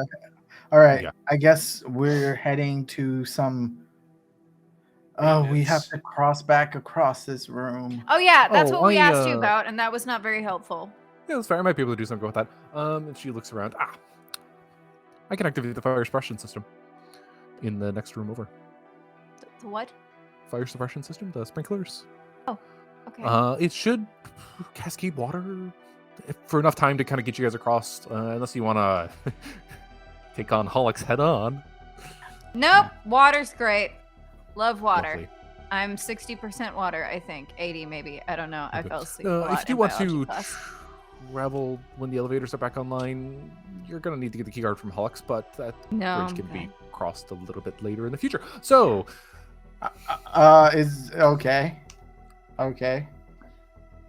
you guys So want to stay the a goal little? is that we run through the sprinklers, which is just lovely, and we go to maintenance. Is the door marked or labeled? I guess. So, it's a little silly. I hate it here. Have you guys seen Die Hard? Just kill me. Oh, no. Yep. The You know vents. the whole thing where they crawl. Yeah, the vents. So this isn't quite the fence, and under normal circumstances, we'd have stairs too, but those are locked off. If you go to the observation room, it's right across the hall. Once you exit the doors, follow the wires. You'll find a little maintenance hatch. Have yourself a little Die Hard moment, and you make the maintenance. And then from there, you guys can kind of branch out. If you want to continue your journey, I'm sure that you can find your way. And she kind of like thinks a little quizzically, and she goes, Amos might be running around down there. Yeah, Amos is probably around there. He might be able to help you. Who's Amos? I don't care. All right. Got it. Can any of those guys come help, or are you all in the line of succession? Oh, and she looks at them, and as you look, they all look suspiciously similar. It's like frat boy, white dude, same Oh, well, they're haircut. useless. It's they're not fine. literally the same. They It's just fine. look suspiciously similar. Okay. No, I know And exactly she what kinda you looks mean. at them and goes, "No." All right. We'll leave Chatticus and Bradicus behind. Yeah. Do you have any weapons? Weapons? No. All right. But you guys did. And she looks you up and down. It looks like you've already taken care of that yourself. You found our spot cache, presumably. Spot cache, as in you're just like depositing weapons in random places, like maybe a book. And she kind of like chuckles for a second, but doesn't respond to that. But goes, no, there was the cache that had the, and she points to it, like literally the gun you're holding and the armor that Period. Sorry, the gun that. I was like, Iris- right, yeah, nothing about finding a gun in a book. I brought this myself. Lovely. Okay. So there's nothing else you can give us that could be helpful in any way. My support. I do not want your support. Okay. This is Randy, the player, asking. We do get do I have to say, hey, I want to take a minute to rest before we go back out? In there? this case, you don't need to say that. Okay. Under most circumstances, I'd say yes, but you are in literally a safe room, so you guys can recover your hit protection. Right. You're Okay, cool. through this interaction, you are taking a breather. So So is our Uh, stress back to yeah, your HP goes back to Zero. what it was before. okay? Your stat damage stays until you find Yeah. a way to address it. Okay. Either by shot or by something. You can use a med kit to heal like physical damage, like that's a thing. just so the stat damage is a little harder to heal. Traditionally, it's more concrete methods than just taking a breather. You can't heal a gunshot wound by resting for 3 minutes. Right. Unless you're Wolverine. Unless you're Wolverine. We're gonna get sued. Okay, this is Xavier being a fan of a fictitious thing that is distinct enough to not be that. I like to see them sue. No, I would not. No, we don't. No, we don't. Just to be clear, hi. Don't sue us. I'm pretty sure there's no point. I'm so broke. I'll give you all the money in my bank account. It's not a lot, but you can. That's like when my father used to be like, if you guess how much money I have in my jeans, you'll get all of it. It'd be 2 pennies. Just loose change. It's an excellent game to play with kids because they're like, oh my God, I'll let so much. No, there's nothing in there. Lovely. Nothing in there. All right, I guess we're heading out then. All right. Are you sure you still want to stay and rest? We can Oh, run some tests. No, Run no. Nah, you stay away from us. Yeah, I'm good. Lovely. But if we got any more questions, I guess we'll have to figure out a way across because I guess the fire alarms probably only work once, right? They can be triggered. There's a replenishing system that works with the system. It kind of fields from the municipal sources, but generally once it's in the system, it kind of flows around and runs under UV lights and stuff. So it has like a payload that distributes, and then Wow. Yeah. Okay. That sounds illegal. Anyway. So if we need to get back across again, we just set off the fire alarm. If it's had enough time to recharge, sure. Great. Is there any way we can keep in contact with you, like a radio or something, or a walkie-talkie, or cups and string? Or And vibrations. she pulls out a business card and flicks it over. You can find me at that number. The But communication. the calls are blocked. Outside. Oh, okay. I go. Let's leave. I mouth, let's leave. Let's go. Yeah, let's go. Let's go. We're leaving. Turn the on sprinklers. the sprinklers and we'll run. Okay. So, what I'll do, pop the door. You got a few seconds until it opens. I'll hit the sprinklers dead to give you as much time as you want. That should obscure view if you want to sneak around the outside. Hope you brought your bathing suits. We are all soaked to the bone. Oh no. Mhm. Makeup is running. It's great. Okay. So she just you clicks the big red button. You hear the of the door, and there's probably a little light that's kind of going off as it begins to open. And she looks at you and hits another button, and you hear the of sprinkler systems going off, and you can kind of hear it pitter patter down into the room. Now we're Alright. running out. Yep. Okay. I'll see you back here when you find the director. Mm-hmm. Running on the outskirts, as you said. Yep. Okay. No. Lovely.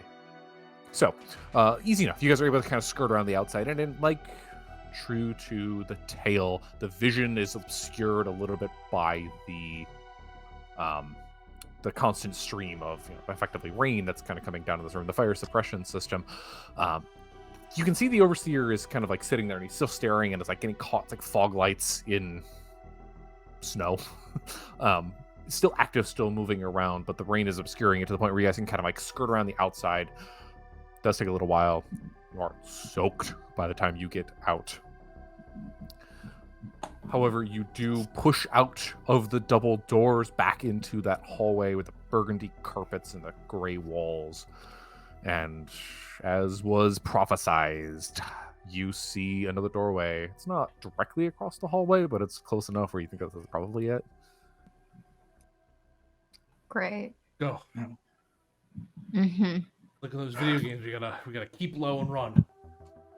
Yep, it's giving very wet rat right now, so we're running. We're going.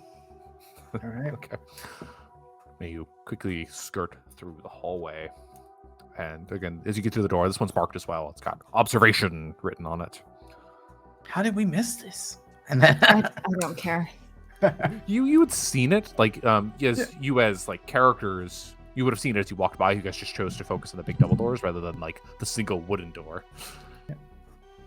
And this one's got one of those little L handles. You can... Okay. You click the handle, push in, and you find yourself in another room. This one not quite as spacious as the cube farm, but it's pretty interesting. Along one of the walls, there is a large, like, floor-to-ceiling map of the United States. And you see LEDs kind of set in at, like, various points. There seems to be enough power in this room where some of those are still blinking. Pulling It's out not my all camera. of them. Sure. Your camera does work now, by the way. Oh, nice. So there are, like, some of them are just, like, flickering, and there's not really clear pattern to it. However, the rest of the room, there are 3 rows of, like, terminals is the way I kind of describe it. Think of when you see pictures of a NASA control room, how you have those tiers of, tables basically that have terminals built into them, and the screen up in front. Looks very similar in concept to that. Like you said, 3 rows, terminals on them, big picture of the United States up on the wall. And then there's a staircase that leads up to, it's not quite the same way as it was in the Cube Farm, but it is an office that overlooks it all. This one's a little bit more formal, like it's kind of built up and into the wall, like a private office that's up there, as opposed to like the spire that was sitting in the Cube Farm. So as you guys enter this room, what do you do? We follow the wires to the access port or wherever we're heading. And as we pass the map, Bira is walking past it like this. So as we're going, I am recording it, and I lean into Beta and I go, if anything happens to me, make sure this gets out. Okay? All right. Okay. Please don't die and leave me alone in here. Oh, I don't want to. I'm Whoa, just whoa. saying. I'm still here, guys. Yeah, but you could blip out of existence any moment. We Oh, don't even no. know how we got here to you, so You're right. Okay. Yo, if neither of you blip out on me, please. If I go back to that lady, I'm gonna kill her. You two get out of here. Yeah. Find me wherever I am. Look me up, and look up. Go Vasquez. ahead, write it down. Here, I'm gonna get because I have my little author's notepad. I'm gonna hand it over real quick so you can write your contact info. I write in it. down like the contact, the address, the number of where I would be staying. And yeah, Make sure to like and subscribe. Yeah. And make sure that if I haven't done it yet and the show's still going, don't let me invest in that New Mexico property. I lose everything off of that. Okay. Okay. This is gonna be one hell of a bestseller. Yeah. By the way, what year is it? As characters, you would know at least Xavier and Bure. It's 2022. It's Okay, cool. present. I was like, right now. Well, for us, it's 2022. Is it 2022 for me? Is it 2022 for you? It's your choice. Make it 1970. YouTube existed. You are back then? so old. Yeah, 1808. Wait, what? Oh yeah. Liketh and subscribeth. Like, Please follow with me home. it's what's it called? Yeah, it's 2012, right? What? Just say yes. Just say yes. Yeah. Yep. Okay, awesome. He's so screwed in our timeline. If you were from the future, I mean, it's not like you could have told me what to invest in so I could make it rich. Whatever. I know you would help me out if we had the opportunity. Let's Lovely. go. So, now, true to form. Again, true to what was prophesized. So each of these like rows of terminals out the back. So it's a wooden table with a computer like set into it, but you can see in the other end that the computers have like wires that sort of trail out, and it's a little like not quite neat as you would expect. And all of them like snake off the back of the tables and form together into sort of this clump of wires along the ground, and eventually those clumps meet other clumps on one side of the wall, and all of those trail into it's like a grate that's stuck on the wall. It has a little bit cut out where the wires are kind of sticking through it. Okay. That's where they're telling us to go. But there's, yeah. Well, I have bolt cutters still. Okay. If we need Yeah. any. I mean, we Get might. this open. I don't know how I'm gonna fit in there, to be perfectly honest with you, but this is cool. Maybe it's like the Willy Wonka movie, the old one where they go inside and it looks really small, but then it's really big. Oh yeah, that that hasn't come out yet. The 1973 movie?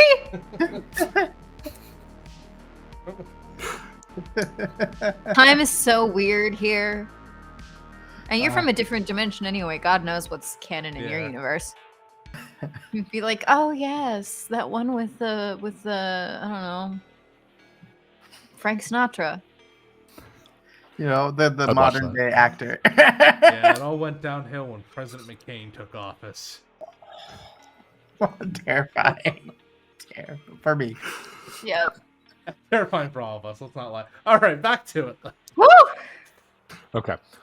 So with the bolt cutters, you're able to kind of like pull the grate off, and unlike the wires that kind of trail into it, it does open up into, as you rip it off, you find it's a Die Hard moment, It's not quite, vents. We're already It soaking looks like a corridor that's meant to be accessed. It's just not like ergonomic or anything.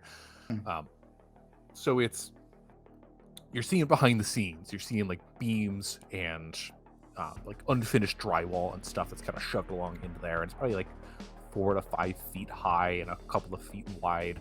So we're crouching Wires heavily. wires just snaking on the floor and cutting through into like it's like a wall that's a recess that's behind the walls that you can kind of like access critical systems to. It's in that vein, but it does, as you open it up, you stare into the darkness as it kind of like. Well, Xavier, you have a gun. Maybe you first, me middle, and then Jaime, you take up through with the shotgun. Yeah. Okay, and then I know that it looks like you could crouch, but it's a really painful position to keep, and it's bad for mobility, so it's probably better to crawl. Army crawl it is.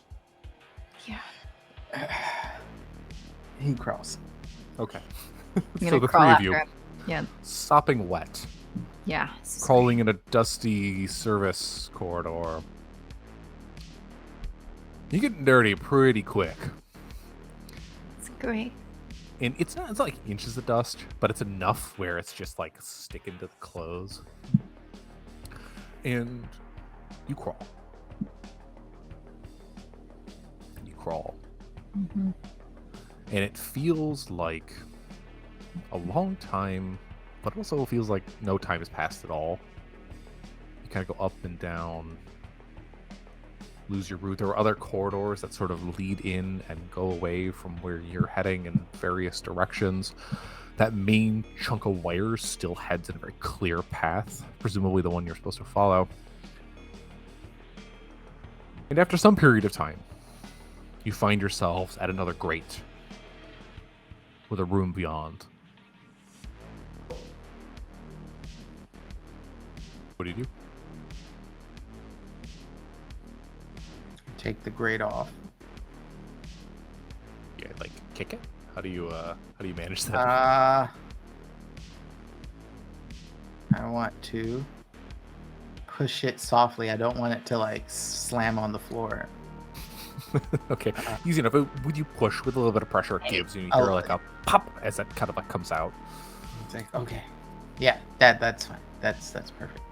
You're able to push it to the side. You see a room beyond. It's dark in there. A little bit of light. Again, it's like small. In this case, they're like LED like in nature, like those type of small lights, kind of blinking throughout the room. It's a little hard to get a good grip of what the room is from your vantage point, but you can see it's not complete darkness in there, but it is pretty darn dark. I take out my LED light. And yeah. just use it to light it up. Okay. And are you still in the crawl space? Yeah, I'm Okay. like getting out of the crawl space as I like just shine this light. Like, Okay. Click it, turn it on, and the room like lights up essentially. So you find yourselves in a hub of sorts. Now this is just a mess of whirring towers. You see, the old-fashioned ones that are, like person height, that have those data tapes that are kind of like linking together. And every so often you see the tapes kind of like shift. It's not a constant movement, but there's a jolt every so often, and you hear like the corresponding whine of the machinery. However, these tapes are wired into just a mess of equipment when it comes to, you see some modern stuff. You see like CRT TVs kind of spread out. And all of this is kind of like just towers and towers. There's like a modern server tower right there, and they're all wired. You see like bits of connectors just like jammed together to form chains to get all this to somehow connect. Now you also see two doors. There's a wooden, it looks like a supply closet type of door, and then there's a more like formal one, presumably leading out of the room. There's also a desk. Most of these wires seem to like kind of coalesce there with an array of monitors and like a keyboard. Okay, so you got a big room, bunch of towers, desk, two doors. I'm checking guys the do? desk. As Xavier kind of crawls out with the illuminated space to walk over to the desk, what do the two of you guys do? Anything in particular, or do you just follow in suit? I'm following. Mm-hmm. Walk up to the desk. Again, it's like a modern flat screen monitor mounted there, and then you see a CRT monitor, like one of the old tube ones, just like duct taped next to it. And there's probably like 3 or 4 other screens of varying age just perched around in this big. That's like a security type of array. In this case, they're all different screens. They're all dark. There's a keyboard. There's a mouse. And just to save on time, if you shake the mouse and tap the keyboard, nothing. Figures. Yep. All right. So we are in the computer room, it looks like. Mm-hmm. Servers, maybe? Well, they said something about getting some power back online or something. I don't know. Let's. Oh, they also said something about Amos. All right. So if we find someone, Somebody it named might be Amos. Amos. Sounds like a maintenance worker. Yeah. All right. Cool. Amos. Amos. And as you guys are here, this room itself is, it's got like dated blue carpeting on it. What carpeting you can see in the light here. There is a very faint kind of whine coming from the machinery, just like just enough to kind of like annoy you. It's almost like that tinnitus ring. Great. But your voice, outside of that, like there's no other noise. And as you yell out, you get no response. Okay. All right, let's be careful and find a power thing. Quick question. Do any of us know anything about maintenance power stuff? I mean, I haven't really set a book in this kind of thing, but Yeah. I know some intuitive stuff. All right. Yeah, we're Guess. baby. I mean, That'll there's do it. you're our expert, all right? So we gotta make sure he gets there. Okay, I'll go first. And you see him sort of nervously step forward.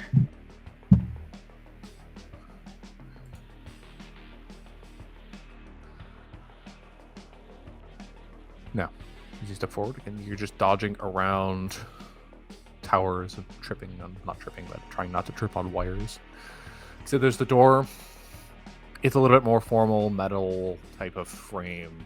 wooden door like you've seen in a lot of places. It seems to lead outward, just a little bit offset. And both of these are on what would be cardinal west side. But then there's the door that looks like it's more of a supply closet. It's a little less type of fortified. Where do you go? Right. I guess not the closet. We're trying to get somewhere, so maybe the one to the south. Okay. Yeah, we could get you. Is there any sort of like map? Like Yeah. No. One would expect there to be like an emergency service map on the back of the doors. Yeah. No. Yeah, I mean, this place obviously isn't prepared for any kind of emergency. I mean, Yeah. the wiring has to go somewhere. It has to end somewhere. So I mean, theoretically, Okay. if we keep following the wires, we. Oh, sorry if that wasn't clear. The wiring ends here. Oh.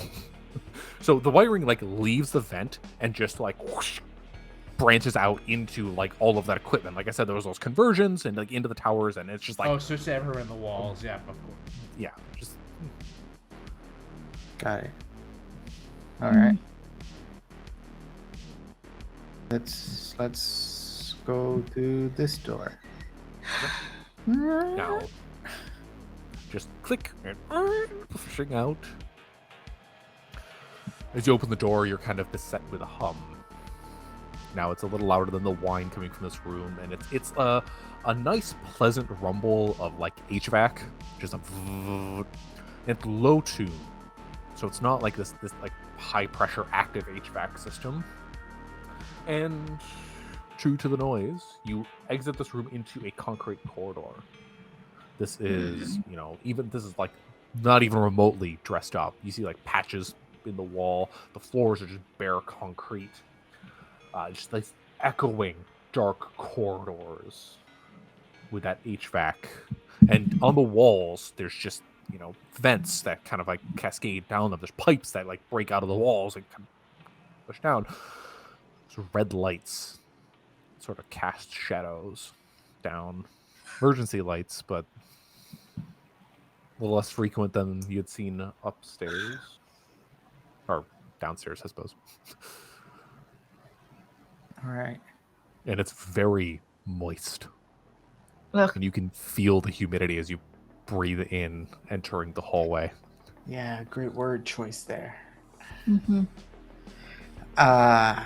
He's like, horror. Everyone's horror. Even those who hate work.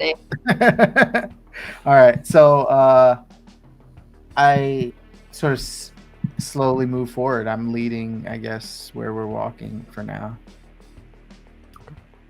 Yeah. It's No. terrifying. As you exit the room, almost immediately to your right, there's a doorway. Oh. But the corridor does go on, and you see it heading straight. And again, this is Cardinal West. Before the hallway dodges. Dodge is the right word? The hallway goes down, and then it turns south. So you... Got it. Okay. I say we keep going down. Whatever's over here probably isn't our thing, or they wouldn't have said to find the room, right? Well, they said to find Amos, so maybe somebody's will have his name on it or something. Yeah, maybe he's got like an office and like a little like sign up next to it or whatever. So, are there Yeah. doors in this hallway? There's the one immediately to your right, like as you exit this, the hub that you guys were in previously. Outside of that, it's concrete corridor all the way down. Like I said, it does turn, it does continue.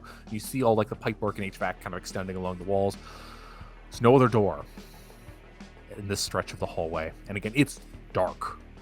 You see those red lights. They're every 100 feet, and this hallway extends, maybe 200 feet. Well, generator power is going to be loud. So if you find a room that's a rockin', that's probably what we're looking for. Okay. Yeah. If we Okay. listen to that door near us, what does it sound like? The one directly adjacent to you? Yeah. Gotta put your ear to the door. And you hear that familiar whine that's coming from behind you, but also now from through the door. I think this is where we just came from. It's the same annoying little. Well, let's ignore that then and keep going. Yeah. Right.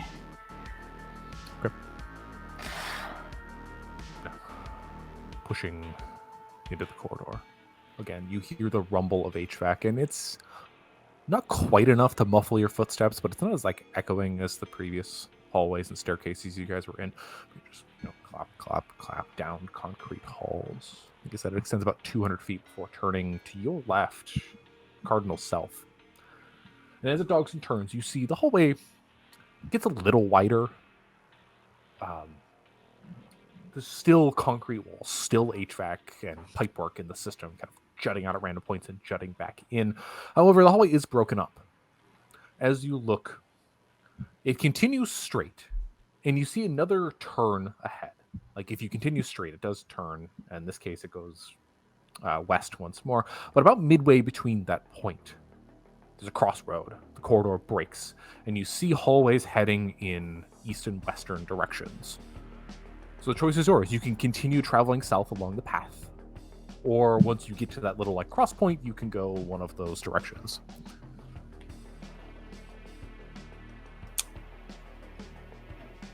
What do we do? Are any of the doors labeled? You guys head to the crossroad, like the cross Yeah. point? Yeah. Yeah. Just keep looking and see. If the door has a label. As you walk down, you get to that point. Now, to your right, what would be Cardinal West.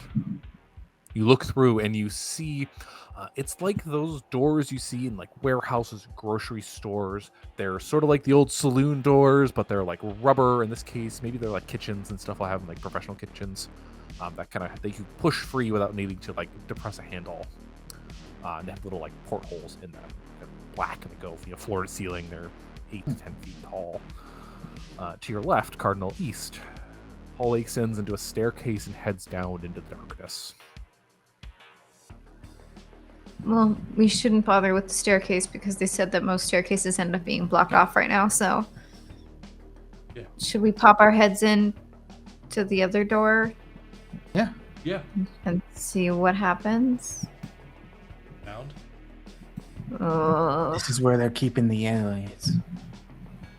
Oh my god, don't even joke about that. My head would literally explode. Right? Don't My joke head about would that. too. Dude, ghost aliens? Oh my god, I'd make so much money after this. It'd be awesome. It's all real. I'm slowly becoming a conspiracy theorist. Dog, I'm gonna believe. Now, as you... Sorry. First, do you look through the portal? Do you push through the door? Yeah. Feel like Scooby-Doo. Could we do it? Yeah. As you creep up to look in, the room beyond, again, it's got a red light. It's casting dark shadows in the room here. What you see you can kind of tell in the coloration. Clean white walls, smooth concrete floors. There's a stack of boxes, piles of equipment just kind of scattered out in a bit of a neat fashion, more along the walls. But there looks to be the door of an elevator. You see that classic metal frame along what would be the northern wall. And it looks like there are doors in, all cardinal directions. The one you guys are coming in, there's the elevator in the north, another push door on both the western and southern sides. And you can see little placards that presumably have some sort of direction.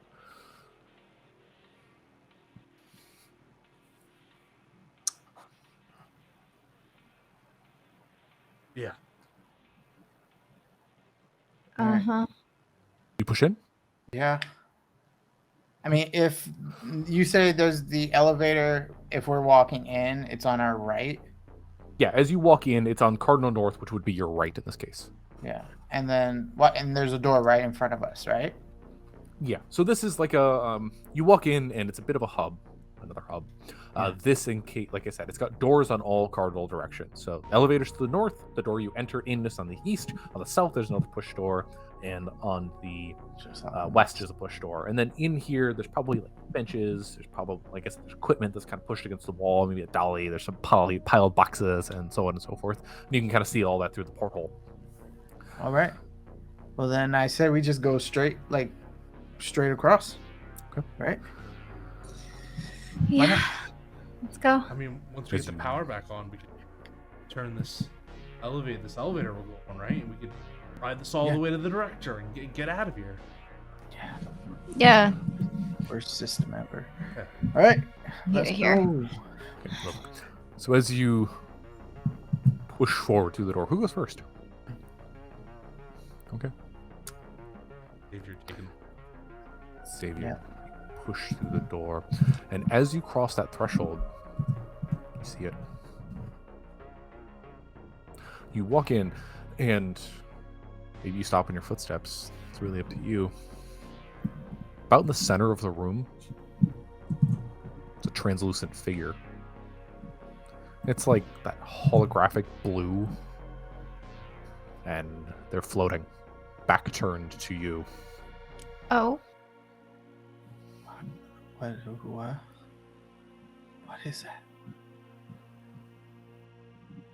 Hello?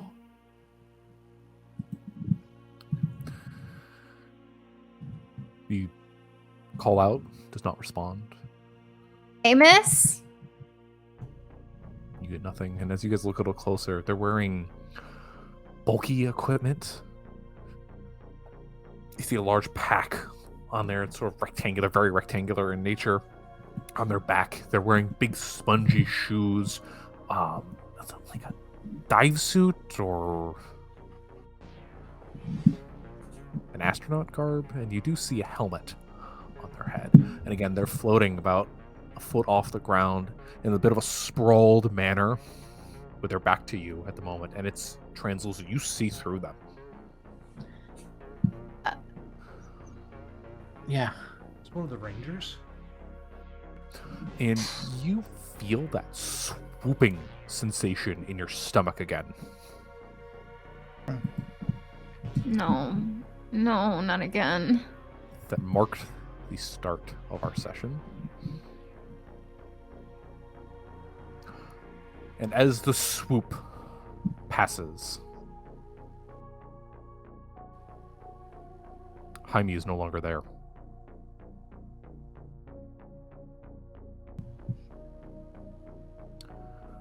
And that's where we'll end our session.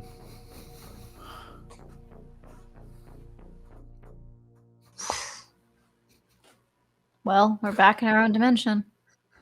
Probably I don't hopefully. think we left. I thought we had a visitor. I took the shotgun one. Yeah, that's what I'm worried about. Now we don't have anyone who can protect us. You have a gun.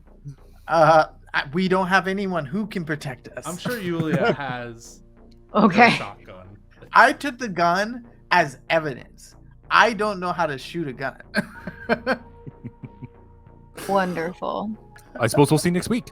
Yeah. Now, quick, before we disappear, if we want to go around the video screen, quick, who you are, where we can find you, anything you want to put out there into the world.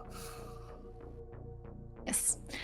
Hi, everybody. I'm Brandy at the Brandy Rose on Twitter, at Brandy Rose Official on Instagram. I have been playing our wonderful Bire.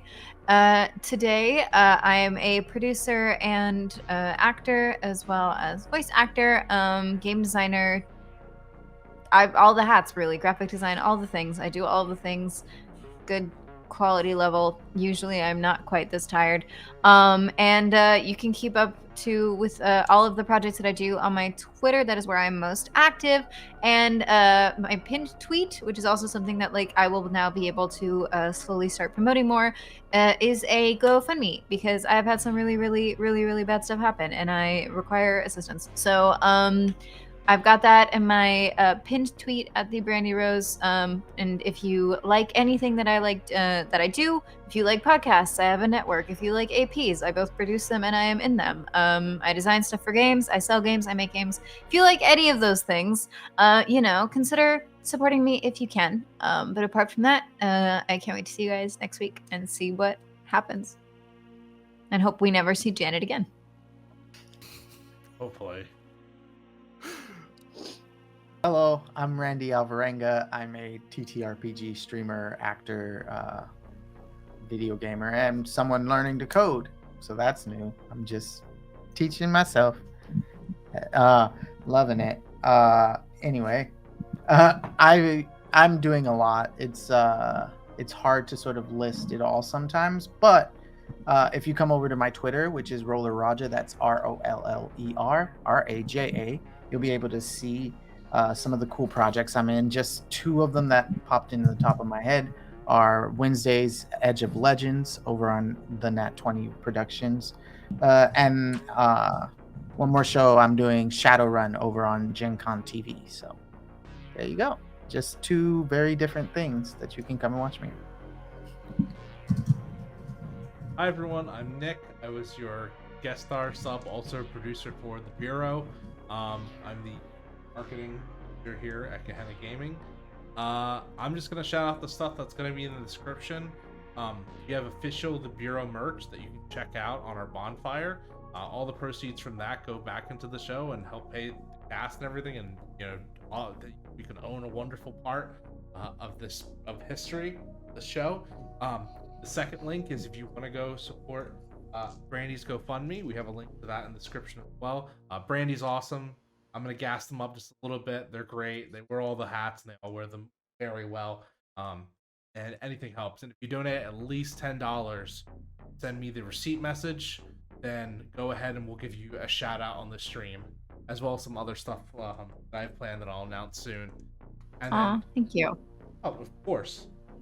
And then finally, if you like the game that you're seeing, if you like Liminal Horror, it's an awesome game. Go check that out on goblinarchives.itch.io/liminal-horror. The link is also going to be in the description below. It's a great game. It's fun. You can also pick up the Bureau module as well, the corporate mega dungeon to run for your friends. Josh is an amazing GM, and they have showed that off well. If you want to see me and other stuff, I'm pretty much producing right now. For the next month, there's some big products I want to announce.